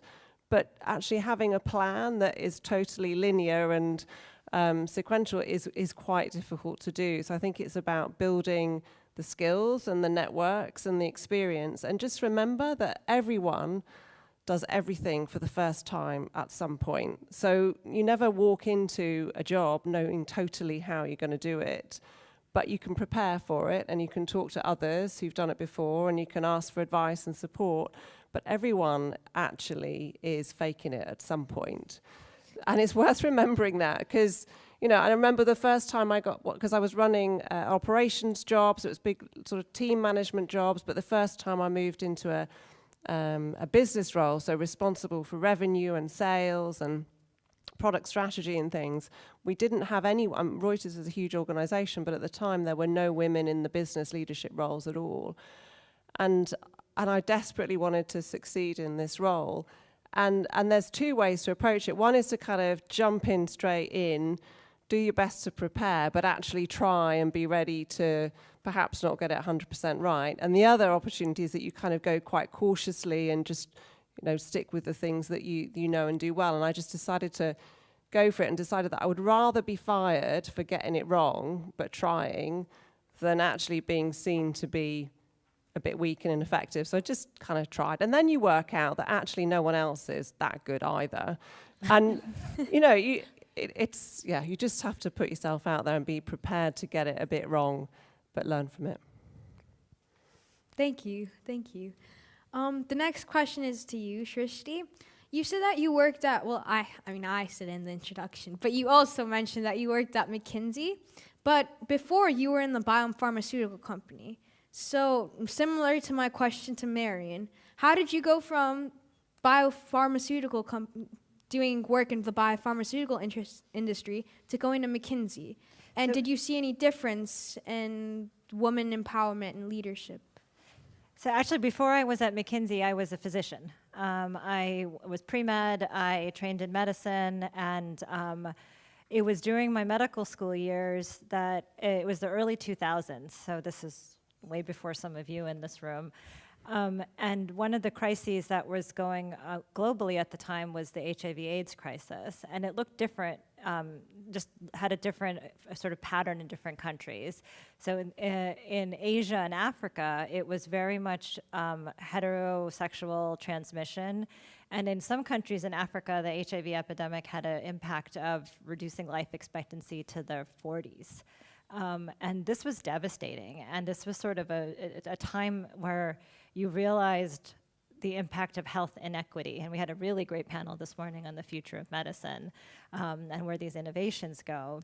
So training in medicine in Boston in the United States at a premier institution with lead hospitals, but also sort of being exposed to, through my nonprofit work, the fact that there was such inequity where those same drugs are not available around the world got me really thinking as to what do I do, or what can be done, right? This shouldn't be something that, health is a human right, and you have to kind of think of it as a human right, and you shouldn't have to think about which humans get that right, like all humans get that right. So somehow along the way, I decided to pursue a degree in international development because there's a huge tie between healthcare and education and economic empowerment of communities, and especially women who run households. They know how to spend money. They know how to make sure that money's being spent on schools and on vaccinations and all of those things that matter. And I learned a lot about that. It wasn't an area I had actually studied a lot in. But as Marion mentioned, sometimes things just happen. It was late night on campus, and I stumbled into a free dinner which was being hosted by McKinsey and Company. And it was a recruiting event where they were offering pizza, which is why I went. But they were talking about scaling up one of the first treatment and testing programs for HIV/AIDS in Uganda. And this is where you would test people in the population, and the government was going to invest in providing the treatment. And I kind of left that, and I was like, that's what I want to be doing. I want to be figuring that out. And the normal course of action, if you sort of go to the norms, was that I would finish medicine, I would get a fellowship in infectious disease, then I would call up the Centers for Disease Control and get a fellowship there. And so 8 years later, after all of that, I would finally maybe get to start working on the thing that I wanted to work on. But then here was McKinsey, and they were sort of redefining things. They were looking for smart people right then, there, and now to be doing analytics, to be doing program design, to be on the ground in countries doing this type of work. And I decided to apply for an internship. Because for me, working on that problem was the right thing to be doing. The people were really smart who came for the presentation. I was really excited about the opportunity to work with smart people. And it was a very difficult decision, though. Like when your parents are kind of telling you that we invested in med school, and you are Indian, by the way, you should finish med school. I was going to go off and not actually train and finish my training, but go do McKinsey and Company, which they hadn't even heard of. So this was like this was like everybody else was turning right, and I was turning left. But I'd made the decision; it felt right at the time, and then I thought I was going to stay for 6 months or 2 years, maybe max, and I wound up staying 18 years. That's really insane. Yeah. I mean, all of you guys keep on talking about like how you wanted to pursue one thing, but then it just like it wasn't passionate enough, or it wasn't motivating enough. And I think that's really important, because sometimes you just have to take risk, And yeah, I think that's true. I think it's really good to have a plan and sort of make the most of what you're doing now and think about how you're going to get ready for the next thing that, just sort of look a couple of steps ahead. And so now you're thinking about, what do you want to study later on, or, what sort of fields would you like to start getting involved in? But then I think just being aware that you can't possibly know all the opportunities and all the jobs that are out there, and being alive to the fact that something else might come along that grabs you. And all, I don't know whether it's true for you, but all the big decisions I've ever made in my life have been intuition-based. Does this feel right? Is it the people I like? Is it a kind of thing that excites me? Is it something that I would really regret not doing? And those are the big decisions have all been based on that, and not on sort of analytically, does this fit the plan? But I think, there's all the jobs that exist now, not all of them will be the same by the time you get to enter the workplace. And so how could you possibly know? But if it feels right and it looks fun, do it. There's not a lot to lose. And then if it's not right, you can change. No, this is a life sentence. Okay, that's good. Unfortunately, that is all the time we have in terms of questions. So now we're going to take a short 2-minute break to allow you to process all of this information and to ask any final questions for the panelists by either texting them to the Mentimeter code seen on the board, 51125563, or keep the questions brief, and I will do my best to get to as many as possible. After the break, you guys will also have the opportunity to ask in person, so you guys can just raise your hand. And if you do, please stand up, state your name and the school you're from. And after the question ends, please try and give the microphone back. Okay, yeah, thank you. Thank you so much.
Hi. So now we will begin with questions from the audience.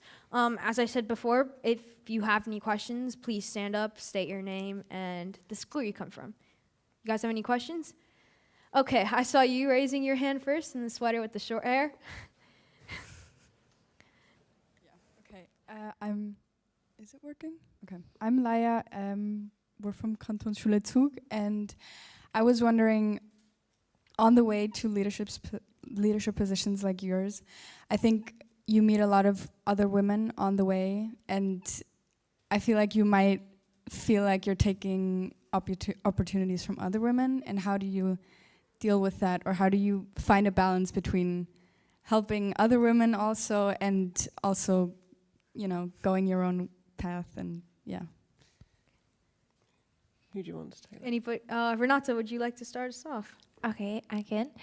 I really believe that the connection will bring new opportunities. It's okay, you know, to share your experiences, your knowledge, everything, and to not to always to expect that you will receive something from the other side. That okay, I'm just helping you with this, and you. But it's okay to, you know, to establish these good connections, because you never know in the future what will bring to you. And the future is really unpredictable. It's good to have plans and to know what is my vision, the direction, what I want to do, but also to have people who are next to your you know, to have your back. For example, it's good to have a group of friends that are female leaders, where you can just share your experiences, your feelings, how you feel, because sometimes you're really faced with the different challenges, and you think that you have this feeling and you're alone in this, and then when you share, you feel that, oh, many other young girls and female leaders have this kind of situations. So my answer, it will be that we really need to be connected, because one person, one individual can change anything if we want to think on a further level for positive changes in our societies.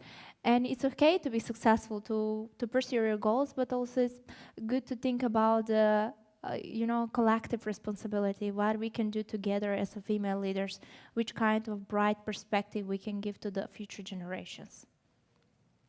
Thank you.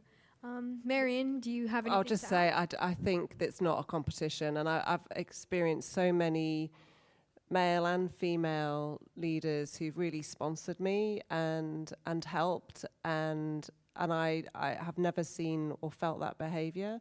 There's a real need for talented leaders and people to develop, and I see a lot of support for that. And you'll remind me who it is, but somebody in the US said there's a special place in hell for those women in senior positions that don't help others. Somebody remember who that is? It was the former head of the US Treasury. But no, I honestly, I don't see that at all. In fact, I see the complete opposite. That's good to hear, actually. Yeah. Yeah. I just to build on that, I you know, maybe school sometimes feels a bit zero-sum in that you're kind of looking for scarce resources. Whether that be scarcity of time of somebody's, or scarcity of a role, or scarcity of progression. And I think the really good contexts that I've been successful in have really tried to kind of remove this idea of scarcity of leadership. And I think Marion used a wonderful word, sponsorship. I mean, a lot of people talk about mentorship and sponsorship and allyship. You know, for me, mentorship is this idea that, you know, let's go to coffee and let's talk about kind of where you are. And sponsorship, what Marion highlighted, is like, let me take you to this meeting, and I want you to see what's going on there, and I want you to be able to feel free to say something and kind of bring your ideas. So it's really this opportunity creation. And I think as we kind of move further and further into professional settings, hopefully we start to kind of see less and less of this zero-sum scarcity of opportunities, because I think even just right before we got onto this panel, we were just talking about, you know, one of the things in board roles is sitting on the nominations committee, and having women sit on the nominations committee is an opening for other women, because the nominations committee's primary job is to bring other people to the board, and then you start to think about who you can bring into these leadership roles. So hopefully we can shift the mindset a bit away from zero-sum scarcity to there's opportunities for everybody to be successful. Thank you so much. We'll take another question from the audience. Right over there.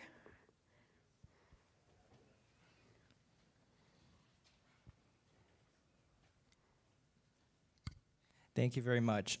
My name's Frank. I'm from International School Altdorf. This is a little bit long, so excuse me. I'm a music student, and around 2 years ago, there was a competition held at our school for 3 precious masterclass places with a Juilliard graduate. Despite 2 of my good friends, boys, and me finishing first, second, and third, the places were eventually offered to 3 girls. And when asked the reason of it, the school authorities said, well, it'll look better on TV. This story is no anecdote, as in many occasions when a public image is involved or when the school, needs to display something on social media, girls are favored despite sometimes boys getting better results. What are your thoughts on this? Do you want to go first or shall I? Do you want to start? I'll start, Yeah. but thank you for the question, and clearly it's And thank you for unfortunate. being here, Yeah, actually. Honestly, thank you for coming to this panel. I was a little worried that we would have a gender imbalance in this panel, and it's only going to get better in the world if we have balanced audiences. And so I appreciate you being in the audience. Totally agree. I think it is the case that overall there are imbalances that with time need to be rectified. And you see that in some of the legislation that has been passed for directorships or for organizations to publish their diversity figures. And here we're talking about gender diversity, but it's much broader than that. But we're here talking about gender diversity. And so over time, companies are really trying to shift the balance. And so, for example, in Switzerland, and it's not a hard legislation, but it's a sort of comply and explain, more of a voluntary one, where you'll be aiming for 30% females on the board. And the question that is sometimes asked in these dialogues is, well, what's in it for me as a man? And why would I support gender diversity? And actually, the UN Sustainable Goals, goal number 5 about equality, that benefits everyone, and you can't achieve any of the UN goals unless there's equality of education, unless there's harassment-free environments, unless there's equality of opportunity. But it's true that in the short term, it is hard, and you need to take some hard decisions in the long term to impact the long term. I have absolutely, I don't know the details behind what happens. It sounds like a very unfortunate story, but I do know that in the longer term, organizations of all kinds need to rebalance. And even, if you have a 30% target for women in senior roles, that still means that 70% of the roles are going to go to men. So, whilst it sounds like the men are losing out, actually overall, definitely not. And overall, the only way, it's not a zero-sum game, as you say, and the only way for everyone to win is for there to be equality.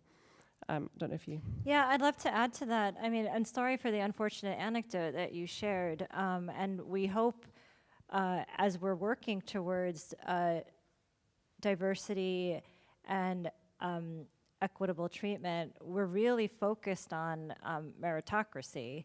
And so, in your situation, it would have been ideal if, the best musicians were given that opportunity. I think the thing that has brought us to this role and on this panel has been that there were systemic things that happen, especially in corporations, that make it really hard to say at this senior vice president level, we're interviewing one-to-one. Because when I was at McKinsey, I ran a program that middle managers, early managers, it's around the time where women have children and women go off to maternity leave for 6 months. and then all of a sudden projects change.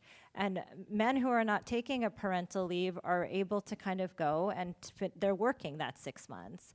And so these are not things that sort of at the senior vice president level we're interviewing two equal people, but the systemic thing is something that happens in the corporations that goes much, much down to the middle manager level that talks about, okay, women are out for IVF, or they're out for extended leaves, or they have to be staffed locally because they're nursing and they're pumping and they're trying to make sure that they're able to take care of their kids. But those things, when you have a system that hasn't adapted to those needs, can be seen as lack of commitment or lack of diversity in her projects, or that can be seen as, well, you know, she is an older person interviewing for this job and she's only interviewing at this job, but we have this young 35-year-old man who's ready to take the senior vice president role right now.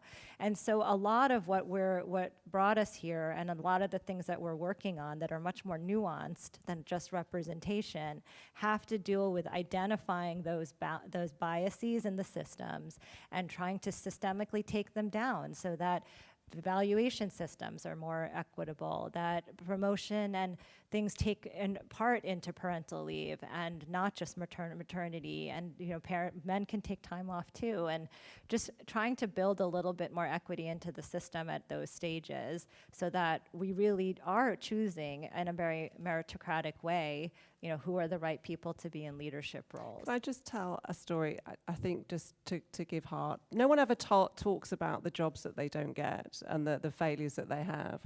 And I once interviewed for a trustee position of a charity, and they rang me up afterwards and said, look, we're really sorry, we liked the interview, but we're not going to appoint you because we really need a black man. And it was a charity to do with prostate cancer, and the incidence of prostate cancer is twice as high in black men as it is in white men. And I was like, well, okay, fine. I mean, I could have told you I'm not a black man, but that's great. I understand why that's what you want. And about 3 months later, they rang me up and said, actually, though, you've got these data skills and we liked the way that, you know, could you join anyway? And I can't tell you how many times that's happened to me in my career. And you get really good at rejection. But actually, whatever those reasons were, you were in the top 3. And there were I don't know how many people judged, and I don't know how many people assessed, but those people know who you are. And something comes from these things. And so I think it's okay, for whatever reason, not to get that opportunity. And stuff does come of it, actually, in the longer term. So, and I hope that that's the case for you too. Thank you. Yeah, I'm really sorry about that happening. It's not nice to hear when stuff like that does happen. But now we're going to shift over to the mentee. I've got a couple of questions. Because Marian and Trishti answered the last question, how about you can answer this, Renata. For the new generations, is there anything you're worried about regarding future women empowerment? I will really say that I see the positive and bright future because we live in a societies where we have more opportunities than it was like 20, 30 years ago. Of course, we will have challenges, but I feel that now all of us, we are aware that we really need to give space to the women because maybe previously they didn't have a chance, they didn't have a space. Now we have space, maybe it's small space, because usually also in the big companies and institutions we see these quotas where we will need to respect this rule to have this number of women who will be here, but not to see us just a number, because girls are really here and the women with their own experience, knowledge, background, they really had years of experience in that, and they deserve to be here. So to see us like investment, you will bring value to that. And of course, to encourage all other people to go further with their goals, because as the nature it is, we as young girls and women, probably in your life, you will have years where you need to dedicate yourself to the family, and that's okay, but not to be like, a treaty for you, okay, you just lost this time and now you're just not good enough for this position to apply, to go further with your career.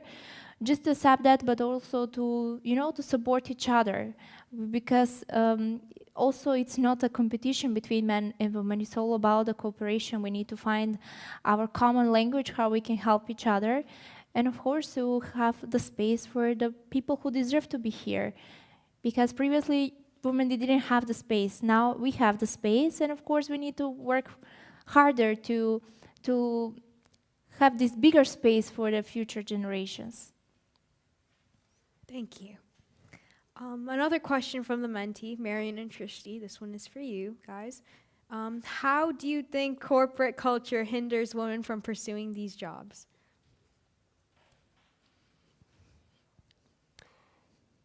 I mean, I can start on this one. I touched on some of these things. I think there's a combination of evaluation systems, sort of this up or out culture that you kind of have to be on a progression that has, there's a bias towards what this timeline looks like.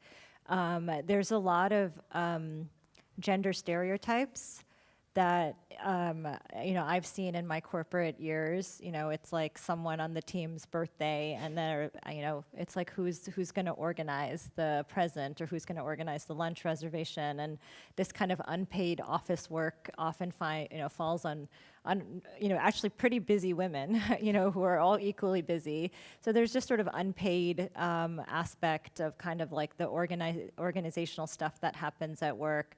And I think it's just really important to challenge the gender stereotypes in sort of the corporations as to, who should be progressing, how fast should it be. There's a lot of soft things that has also been discussed a lot in terms of, if a woman shows emotion, is that, is that a sign of weakness? Is there, debate, if debating different sides of a problem, is that sort of not seen as conclusive enough or not decisive enough? Just things like stature and appearance, and those things, we're slowly breaking through. I mean, in my 18 years at McKinsey, a very corporate culture, I already saw like a huge amount of progress on a lot of those fronts. But a lot of corporations are different, and there's still there's a long way to go. Yeah, I think it's going through an evolution. I think there was sort of in the 90s, 2000s, it was all about, you need to fix the women. They need to look like the successful men, and they need to, behave in similar ways. And then it was more about the organization. The organization needs to change the way it makes decisions. And you're absolutely right. It's, the hiring, who's on the panel in hiring, or who makes, how do you make decisions around promotions? Do you even have data telling you, who's at what level in the organization? That's one of the things that, regulatory reporting around gender diversity has really changed, because it forces organizations to even have the data so they know what's going on at each level in the organization. But I think it's also about the things that you don't have data for. It's about the micro decisions. And you referenced it earlier. So who's on the project? Have you got a spread of experiences and backgrounds and ages on those projects? Who gets to present to the board? Who gets to go on the away day? And those little things add up to somebody being more qualified for a role than someone else. So it's all those little things that happen all the time, and also show up in the big data. And, sorry to come back to this, but one of the reasons why orchestras now do blind auditions is because, they need to make decisions based on what they hear and not what they see. So I think it's all there. It's reporting, it's transparency around the data, it's having information to tell you what's going on in your organization, but it's also being conscious. Every time you decide who to invite to a meeting, I'm thinking, okay, if I really thought this through, have we got the right spread of people? Perfect. Okay. Thank you. Unfortunately, that is all the time we have today, as the session is now coming to an end. I would like to thank the audience for your questions and participation, as well as all the panelists for sharing their thoughts and guidance. Let's give them a round of applause.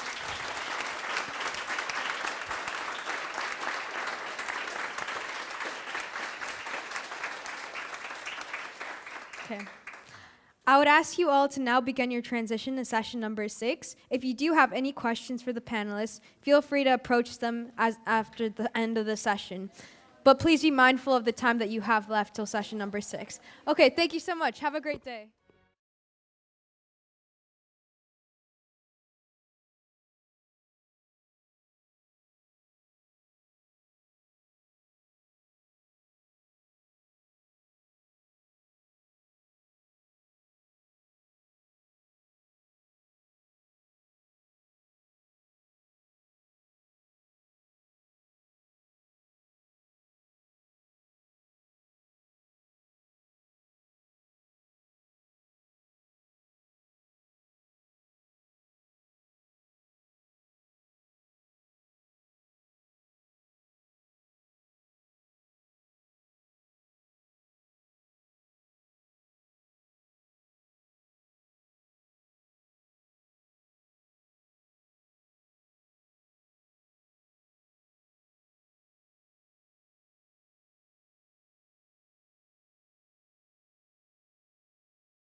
This panel will be starting shortly, so please be seated and silence your phones. Okay. Thank you.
Due to climate change, global food security has become an issue of increasing prominence. Over the last decades, food insecurity has risen as changes in temperature, precipitation, and greenhouse gas emissions negatively impact crop yields. In fact, NASA claims that maize crop yields are projected to decline 24% by 2030. There are multiple ways to try and address the challenge of food security. Gene editing has the potential to offer a revolutionary tool in agriculture by allowing precise modifications to plant genomes. Through targeted genetic alterations, crops can be engineered for enhanced resistance to diseases, improved nutritional content, and increased tolerance to environmental stresses, contributing to more sustainable and resilient agricultural practices. There are also other methods to improve sustainability in the agricultural industry. One of our speakers here today is an expert on aquaponics systems. In this innovative approach, fish waste provides nutrients for plants, while the plants naturally filter and purify the water for the fish. Hereby, resource usage is minimized and water can be conserved. However, with great power comes great responsibility. Gene editing and aquaponics offer unique opportunities and challenges for agriculture. While gene editing raises ethical and environmental questions, aquaponics showcases a more eco-friendly approach. As we explore these advancements, we can ask ourselves, are we balancing innovation and sustainability? And how can these methods contribute to a responsible agricultural future? Hello, my name is Nicola Poland, and I'm an 11th grade student here at ISADL and a proud member of the YFS series team. I would like to welcome you all to the Is Sustainable Agriculture Achievable panel. Joining me for this session, I'm honored to welcome Bruno Melcher, Hans-Peter Schöpp, and Raphael Kensig. Bruno is an agronomist and agricultural economist. He works at the company Grupo Tecoa, which is a large-scale agriculture producer in South America and southern Russia. Hans-Peter is a managing director at the University of Zurich in the Department of Plant and Microbial Biology. His previous research has been focused on unraveling the molecular mechanisms underlying reproduction in plants. Raphael is concerned with the integration of nature into human needs.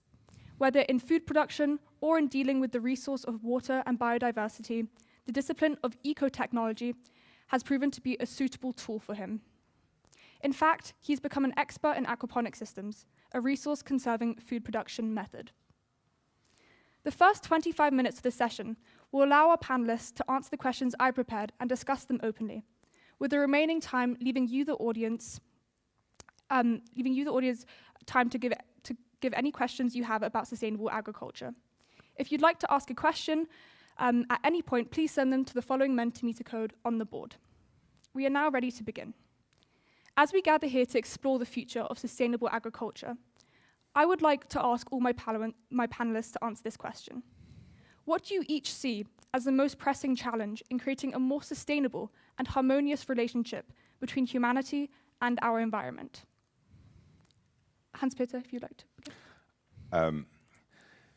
So I think one of the major challenges is to achieve more sustainability while maintaining productivity. It's intuitive that we are becoming more and more people on the planet, and it doesn't grow. So that means that we have less and less soil available for our own nutrition.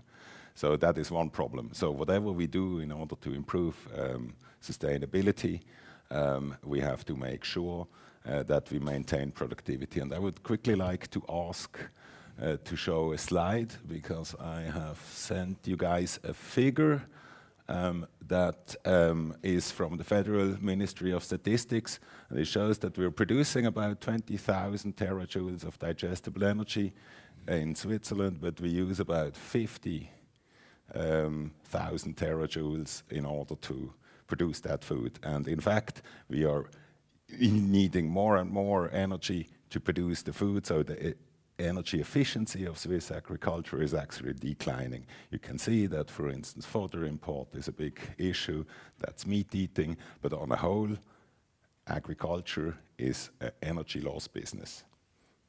And this is an important notion for everyone to take. The energy is mostly not coming from the sun, but from fuel fossils and from manufacturing. So this is a big problem. And this actually shows, all the different bars show that different approaches are needed to reduce every single of those bars. And I would like to just caution, genome editing is not a solution, it's just a tool for breeding. Who would like to answer next? Go for it. Okay, so I'll catch and draw up on something which Hans-Peter said, which is, yes, the population, world population is growing very fastly, but the world is not, our Earth is not.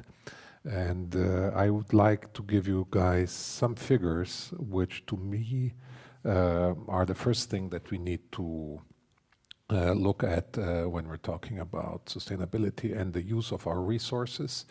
And that is, I chose something which is very simple and on which each and everyone can act on, which is food waste. I don't know if you guys know, but 30%, 1/3 of all the food produced in the world is wasted. It's just not used.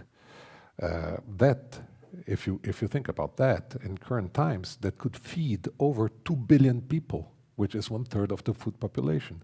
On the other hand, if you think that the population is going to grow another 30% until 2050, if we manage to bring this 30% of waste to zero, we could feed the whole population of the world without doing anything else than what we're doing today in agriculture. Another figure which I think is important and I encourage you guys to act on is out of this 30%, 60% of 30% waste, 60% is wasted in our homes. It is food that we buy in the supermarket and don't eat, it gets wasted. So if each of us could make sure that we had a zero waste kitchen, for instance, and that is not so hard to do, we would save about 2/3 of all the food which is wasted. And with that, we would reduce greenhouse gas emissions by 10%. 10% of all the greenhouse gas emissions come from food which is produced but not used. 25% of all the water which is used in agriculture, and this goes to Raphael, is wasted in food that is not used. One last thing, we could feed the food which is wasted, we could feed all of sub-Saharan Africa with that food. So when we're talking about famine in Africa, which is everybody, I think, has this notion. If we just wasted less, we would be able to feed all of sub-Saharan Africa, which is where most of the African population lives. So over to Raphael. Wow, thank you very much. So very good advice for you each, or for us each. I have the global perspective I would like to show. I brought a picture, which is talking about planetary boundaries. So it's known that we have several services we consume from the Earth. So you see 9 parameters, and you see the green inside, and as long as the scale is inside the green box, everything is the world can manage, or the planet can manage. But you see many of those dots have exceeded and are orange or deep red. So this figure shows that we stress our planet in terms of nutrients. We have excess loss of nutrients, which go to other places but not into food. Then we stress the planet itself in its service. So the service of the planet we can use is declining because we overuse. We have a land use which is too high. We have a global warming. We have acidification. We have novel entities such as microplastics. We pollute our home, and we have a the service of biodiversity, which helps us, helps to support the resilience of our planet, is highly endangered. So this is something which I would like to point out. We have to act. Thank you all so much for your answers and giving the audience a brief overview of some of the challenges for agriculture being sustainable. Now, in the context of gene editing, Hans-Peter, for those of us who might not be familiar, could you give a brief explanation of what gene editing is and how it works in the context of plants? Genome, or genes, which is a unit of the genome, can be viewed like a text. And editing a text is just like editing a genome. So you change letters, which will change the sense of the text. And genome editing is a method that allows you to very specifically change the sequence of a genome, actually introduce, for instance, point mutations, or I use the analogy, introduce words into a text or remove words from a text.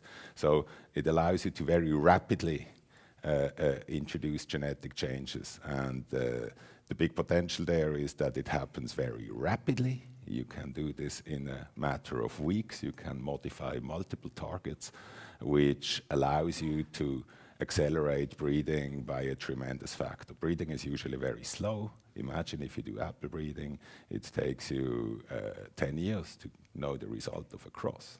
So we have the need to speed up our breeding in order to actually breed plants that do satisfy the needs of sustainable agriculture. And in fact, the plant species we have now, the Nutzpflanzen we have now, they have not been bred for sustainable agriculture. They are the children of the Green Revolution. This was a concept in which fertilizing, plant protection, and everything that you could use was used on the field. And now today, all of a sudden, we have new challenges. And using conventional methods, it will take us 20, 30 years to do new breedings, whereas with genome editing, we can do this in the matter of a few weeks. I would quickly like to give one example. There is a gene called MLO, and if this gene is mutated in cereals, they become resistant to powdery mildew, which is a big problem in Switzerland, but also worldwide. And MLO mutants, for instance, in barley, are grown in Switzerland since several decades. However, bread wheat is a hexaploid, so it has 6 genomes, therefore 6 MLO genes. And to mutate all those 6 is a matter of 20 years of breeding. And we know a group that has managed to mutate 5 of those 6 in 15 years. And the Chinese group has, in 1914, mutated all 6 copies in 2 weeks. Thank you so much for your insight. And building from your response, it might be interesting to see how gene editing can be put into practice. So Bruno, how will or has Grupo Tecoa been able to integrate cutting-edge technologies to help aid more sustainable agriculture practices? Okay, so as Hans-Peter has already mentioned, gene editing is one of the tools which we have to increase sustainability in agriculture. Unfortunately, it has not been made available yet on the crops that we grow large scale, but it soon will. I'm sure it soon will commercially. However, there are many other things that we can act upon. Hans-Peter mentioned the Green Revolution. The Green Revolution was a discovery in the 50s where people, they decided that they would throw as much fertilizer on the ground as they could. They would protect their plants with as much chemicals as they could, so that the bugs wouldn't interfere with their growth and productivity. So it was a discovery of the use of all the natural resources in exuberance to try to produce more food. This now has proven immensely deleterious for the environment, and I guess I'll do, when we now talk about efficient agricultural production, we look at 4 pillars of knowledge which have to be integrated. One of them is soils and plant nutrition, i.e. because the plants draw their nutrition from the soil, be it if we put it there or even if it is there naturally. The other one is machinery. What are the machines that we use and how we use that more efficiently? The third one is crop protection. How do we protect our crops without spraying, chemical things all over the place? Is there a more efficient way to do that? And the fourth one, and sorry to say the last, but that's genetics. How do we adapt our plants to the growing conditions and so that they can give the most of what their potential is with the least inputs and interference in the environment. And this is what we have. I mean, those 4 things, we have to look at them integratedly. We have gone a long way from just, spilling fertilizer on the soil indiscriminately by integrating all these tools and using, for instance, what we call today the variable rate application of fertilization, where we use satellite images and apply artificial intelligence algorithm to interpret what comes from these satellite images, because then they tell us what the plant needs and where exactly on a almost square meter on a field more nutrients are necessary or less nutrients are necessary, and then we can spray them with a variable rate, i.e. where more is needed we put more, where less is needed we put less, and this brings a lot of savings in terms of not only cost but also environmental challenges. What we do with fertilizer we also can do with crop protection products such as herbicides or fungicides or even which can be synthetically produced chemically or now more and more naturally biologically produced, and I think this is a trend which will go a long way in increasing the sustainability of agricultural production. Thank you, Bruno. And now shifting gears a little bit to other methods to achieve a somewhat more sustainable agricultural industry. Rafael, in your experience as an environmental consultant, what sustainable agriculture practices or eco-technologies have you found most effective in promoting a healthy coexistence between human activities and with nature? Okay. I would like to summarize what you heard the last two minutes, what I understood. I think we are in a huge dilemma because we have to feed everyone, we have to produce, but the way we started with the Green Revolution has no future. So what to do, right? I have a more systemic approach, but I'm not a food producer in that scale, so I cannot say this is wrong, this is right. But I can take aquaponics as an example because it differs a lot to agriculture on land, because we cannot use any chemicals against one part of the system, because aquaponics is a closed water loop system which consists on fish, consists on plants, and mostly the most resilient part of the system is microbiology in the roots of the plants. So if there are any predators or anything that harms the system, we cannot use chemicals because we would surely kill one of those three components. So we have to have another approach. And in this case, I think this is just one of a very good example how you work with nature, with the resilience of nature. You can support the resilience of that system in order to prevent illnesses. And this is what I would like to. This is a wish, actually. This is a wish that the agriculture and the genome modification and the working in resilience of nature shake hands, so that we know how to deal to build soil, use the resilience of nature to prevent illnesses, together with specialized plants and in a matter which is suitable to produce the food needed.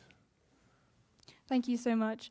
And now addressing gene editing once again, Hans-Peter, as a plant biologist, are there potential unintended consequences that researchers like yourself are actively trying to address when applying gene editing technologies to crops?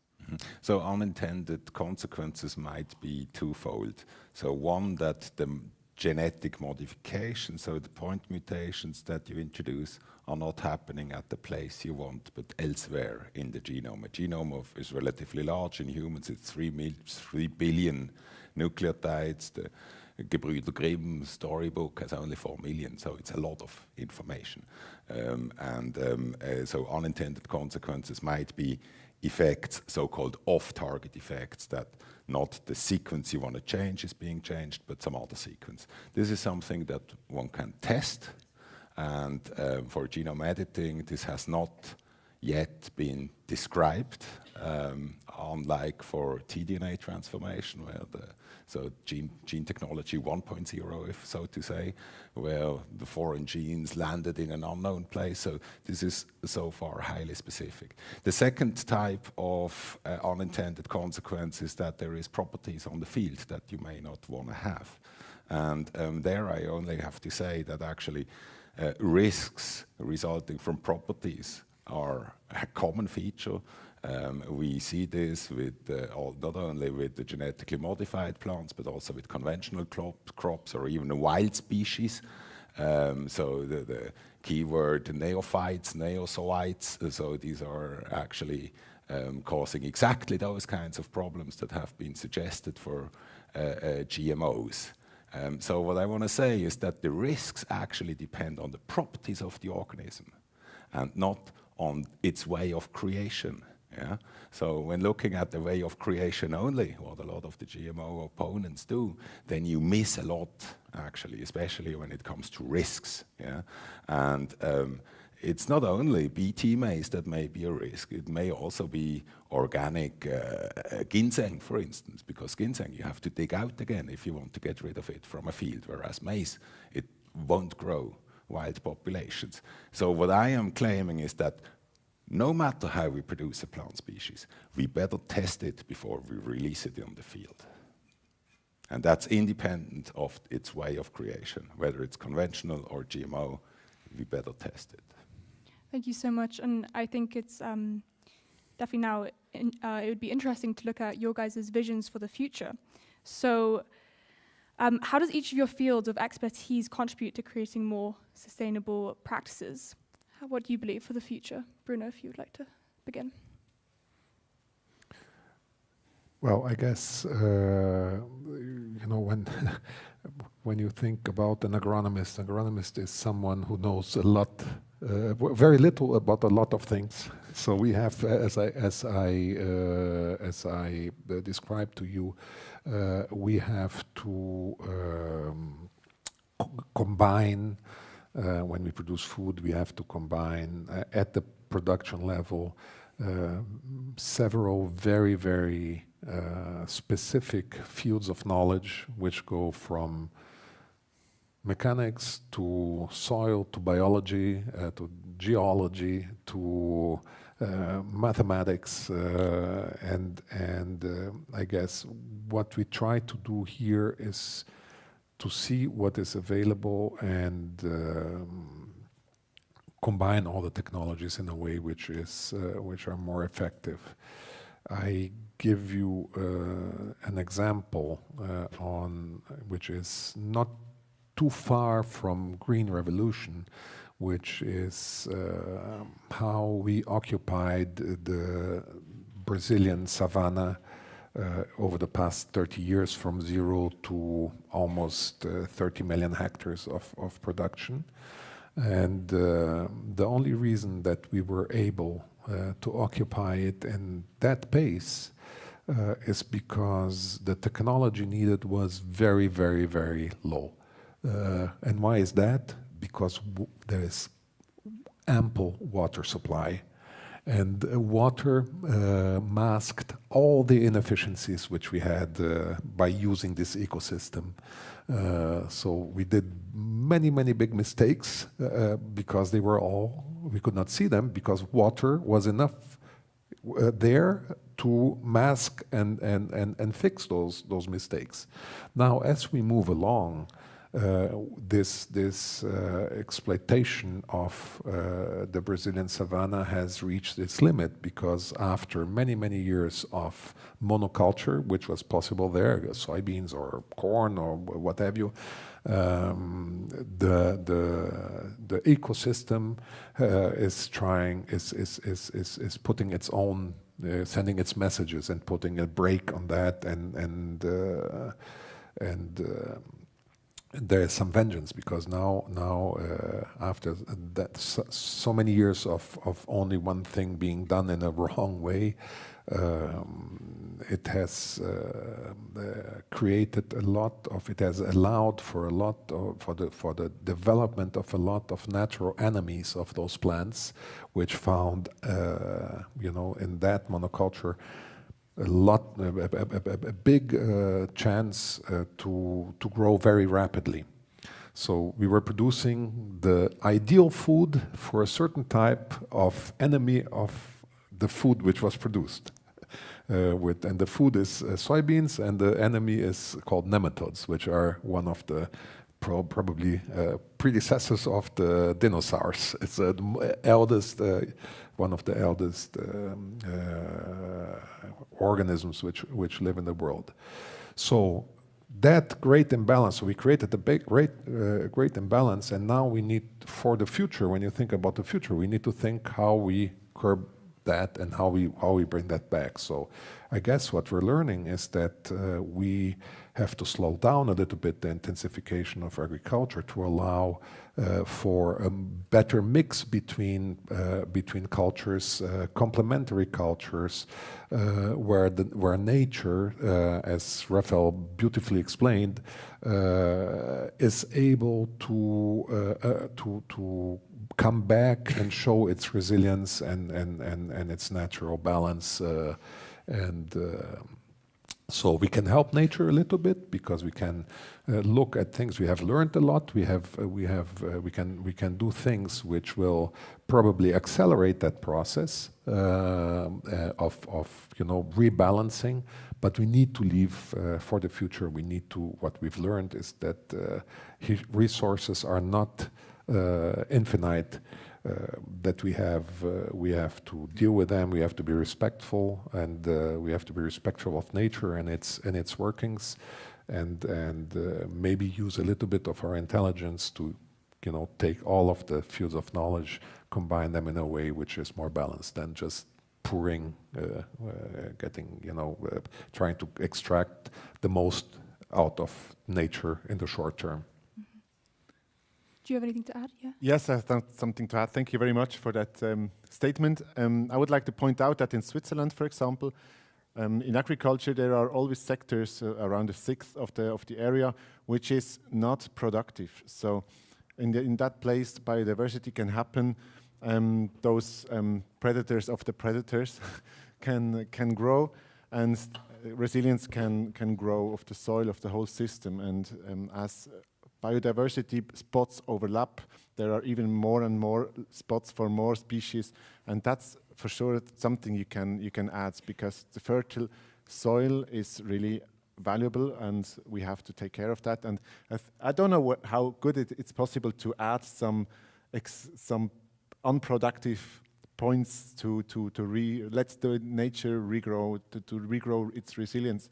That might be a good This has practice. actually been intensely studied at, for instance, at Agroscope, which is a federal institute for agronomy, and they have examined, for instance, the existence of Brachen or Hecken. I don't know how do you... unproductive land. Yes, unproductive lands that are in the midst of agricultural land, and while you have actually a reduction of land, of arable land, therefore a reduction of harvest maybe since you will have wasps that maybe eat your corn borer away, you don't have to treat against corn borer. So while you maybe have less harvest, you may still have more profit because you don't have to buy the plant protection.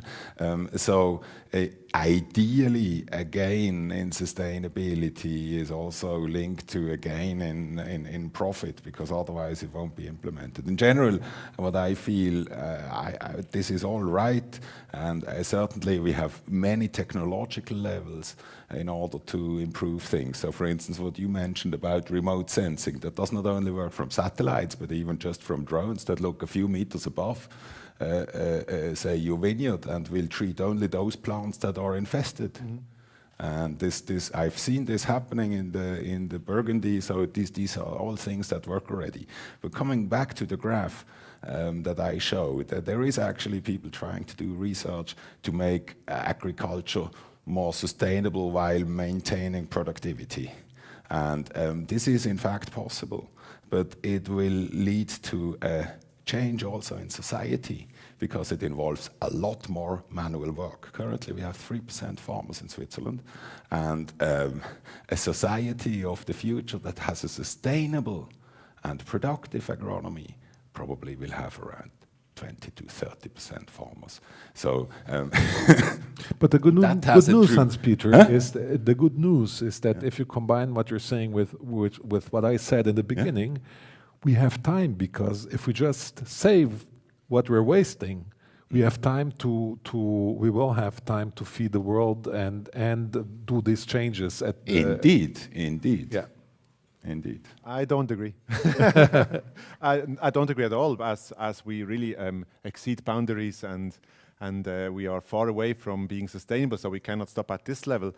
We have to reverse. I mean, of course, we have to do everything we can, but we cannot wait and have time. We have to reverse fast, and that's a pressure. That's a challenge, and I cannot provide the solution right now. I think, but I just would like to point out to work more with nature, because nature has a lot of power. The Earth is older than we are, and it will be older than we are, and. But to collaborate I think is one of the key factors. Yeah. No, just don't get me wrong. I'm not saying that we don't have to start now. We have to start now, because otherwise we should have started. 30 years down the road, we have made no progress just because we have the comfort. Absolutely. Okay. Thank you all so much for your answers. Unfortunately, that's all the time I have in terms of my questions. So we'll now take a 2-minute break where everyone can process the information that they have heard, and then afterwards ask questions. You can either do that with the Mentimeter code or ask a question directly.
If you'd like to ask some directly, then please raise your hand, state your name, your school, if you go to school, and your question.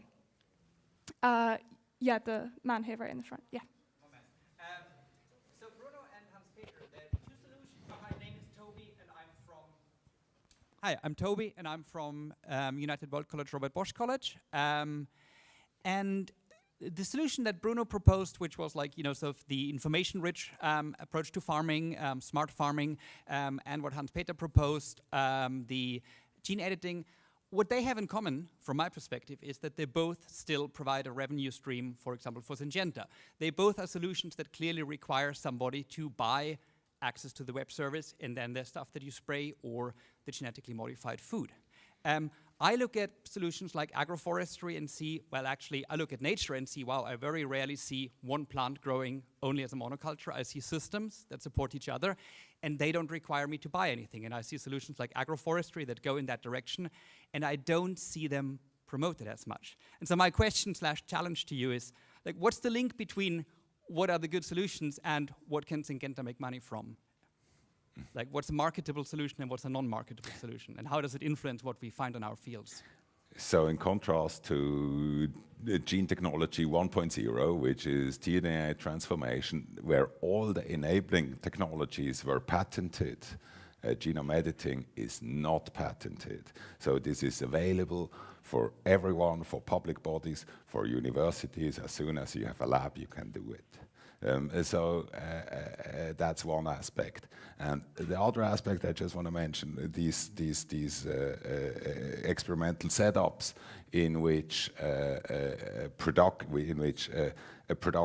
agronomy was found to be sustainable. These were usually in mixed and in permacultures. And part of the reasoning why we need 30% farmers is because you can no longer mechanically treat such fields. So you may have to actually do manual labor, manual harvesting, manual treatment, and so that's how it leads to these additional farms. So it's not that mixed cultures are like excluded from a future concept. In fact, for me, they are integral parts. Yeah. And you can see solutions, particularly where things are then in the end fed anyway, say barley and soybean.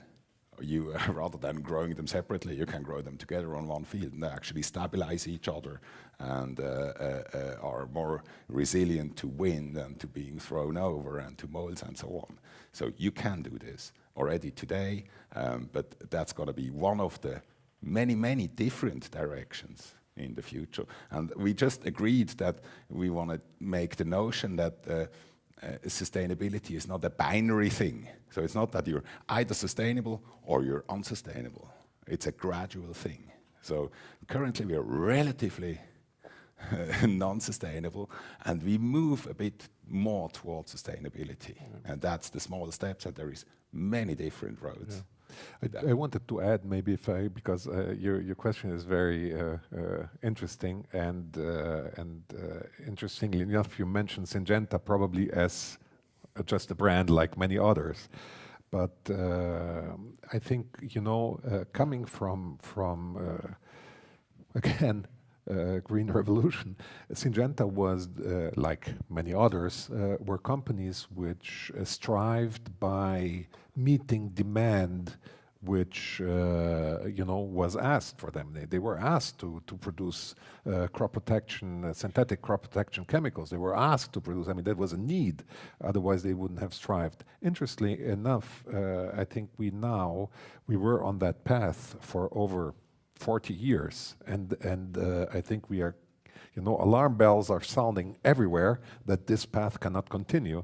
And I guess those companies, they are changing as well. I think there's a new concept out there which is called regenerative agriculture, which is exactly what you say, which is where people have discovered that they have to mix cultures. They have to use other sources of inputs to protect their crops, to feed their crops, and to create a more balanced environment. And those companies are reacting. In fact, normally those companies, those big multinationals, they were striving on products, and Hans-Peter mentioned that very well, which were patentable, because then this is something where you have to spend a lot of money doing research to find a molecule which will protect a certain disease or a bug, or a lot of money to create, to cross plants to find the ideal variety, and that has a lot of time. And then you would patent it, and then it's yours, and you can make a lot of money for it as long as the patent is valid. Now this has changed. They are now so normally those companies, they have their genetics division where they do what I just described, and they have their chemical divisions where they also do what I just described, and all of them, without exception, are now creating a third division, which is based on knowledge. And what they're doing, it's a huge race. They're trying to incorporate as much as possible biological products, which are enhancers, which are protection organisms. I mean, there's a whole series of microbiomes and soil enrichers. There's a whole series of microorganisms which can enhance the environment in a more natural way, but they are also not patentable. So it's all based on knowledge. They are also creating the notion that they need to provide intelligence services. So they're providing farmers, commercial farmers all over the world, with tools such as the ones which I just touched upon, like the use of mathematical models to predict yields in their fields, and therefore apply the most efficient input to their fields, or using again imagery or interpretation of imagery, or even pattern recognition via artificial intelligence to spot different needs for nutrients or diseases.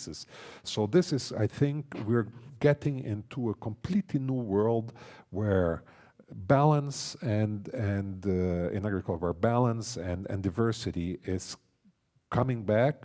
It's not a retrocess. It's not that we're going to do agriculture like, in I don't know how many years ago, when people started being collectors and hunters and gatherers and settled. But we're just doing it with the use of knowledge at the level which is cutting edge and unparalleled in history, and I guess also in terms of intellectual demand at the highest level. Does anyone else have another question? Yeah, in the back, the woman. Oh, thanks. Can you hear me? Yes. Okay. Mm-hmm. This point that you made at the very beginning about food waste, I always really support that idea. At the end of the day, though, it's not just about the amount of food that we're creating or saving, but also the distribution of that food, right? This is a huge problem. We have enough food in the world to feed everyone. It's just not going where it needs to go. I was wondering, one of the things that people talk about these days to consider being more resilient for the future is the relocalization of food, sort of moving away from globalized systems of food and back towards relocalization. There are, of course, risks to that as well in terms of resilience, possible benefits to resilience and risk. But I was wondering what your three perspectives are on this notion of relocalizing our food systems. Did I understand you correctly? What's the meaning of the relocalization? Can I relocalization of food systems? I have no. Well, maybe here we go. We have maybe I give a little bit of a perspective. We have today we have. If you're talking about grains and oilseeds, which are the sort of the raw material for everything else, for food, for feeding chicken, feeding swine, feeding milk cows or beef cows, there is, when you're talking about food which moves from one geography to the other, there is three big buckets of producers of corn, wheat, and soybeans. Wheat is produced most competitively and in most excess. So this is why it moves to the rest of the world in southern Russia. Corn is and and hopefully will be again produced most competitively and also at its most excess in the Ukraine. And soybeans is produced in South America. So the way we have structured our food systems, you need soybeans to move from South America, be it processed or not, to come to Europe and feed our chicken here, or even to Asia and feed their chicken. You need wheat to go from Russia to Southeast Asia or to Northern Africa to feed those countries which mill this wheat and consume it locally. You need the same with corn. You need the corn to move to places where it's used because the consumption is not at the same place where the production is. And this has a reason, and the reason is soils and climate. You cannot produce soybeans as efficiently as you do it in South America, in Europe, for instance. You cannot produce soybeans efficiently in Switzerland or in I don't know. So you can, yes, there are certain places, but not at the quantity which is needed. And so this is why I think relocation is a challenge, because you would have to change the food systems. And the behavior of the people and in the end, because if you're supposed to eat locally, seasonally, that is actually affecting our food plan quite a bit. You know, it cuts out rice or much of rice. It cuts out many other things that we gotten used to. Again, I think a big part in making agriculture more sustainable, like with waste, like with farming practices, we need to change our behavior as a society.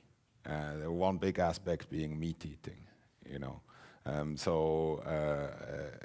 we have to be prepared. It's not a technological solution only. We need all different levels to be addressed simultaneously in order to improve. I'll give you just an example. May I add something? I think we have to think more in cycles, local cycles. We have to change our need for meat. So meat needs a lot of relocated food. Then what we need to change is the ability to grow your own food. We have been to Ghana last year with your PDW, and there we had mangoes in Ghana imported from Côte d'Ivoire. The same climate, absolutely rich nature, powerful sun, water, everything we needed, but not able to produce their own fruit. So I think it's, of course, technical solutions are important, but in the scale, in small scale, there's a big impact if the resilience of everyone is higher. So we don't have to talk then. We wouldn't talk anymore that the global south has a lack of food if the production in organic way would be more would be better done. This is just another aspect, another color of the discussion. Thank you so much for your responses. Unfortunately, this is all the time we have, and the session is now coming to an end.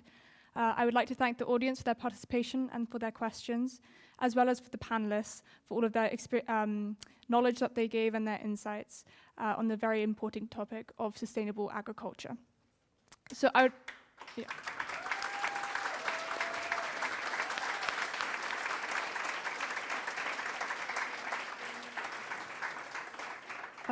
I would now like to ask everyone to transition over to the gym for session 7, where students will have the opportunity to connect with speakers that they have seen throughout the day. Thank you all so much for your time.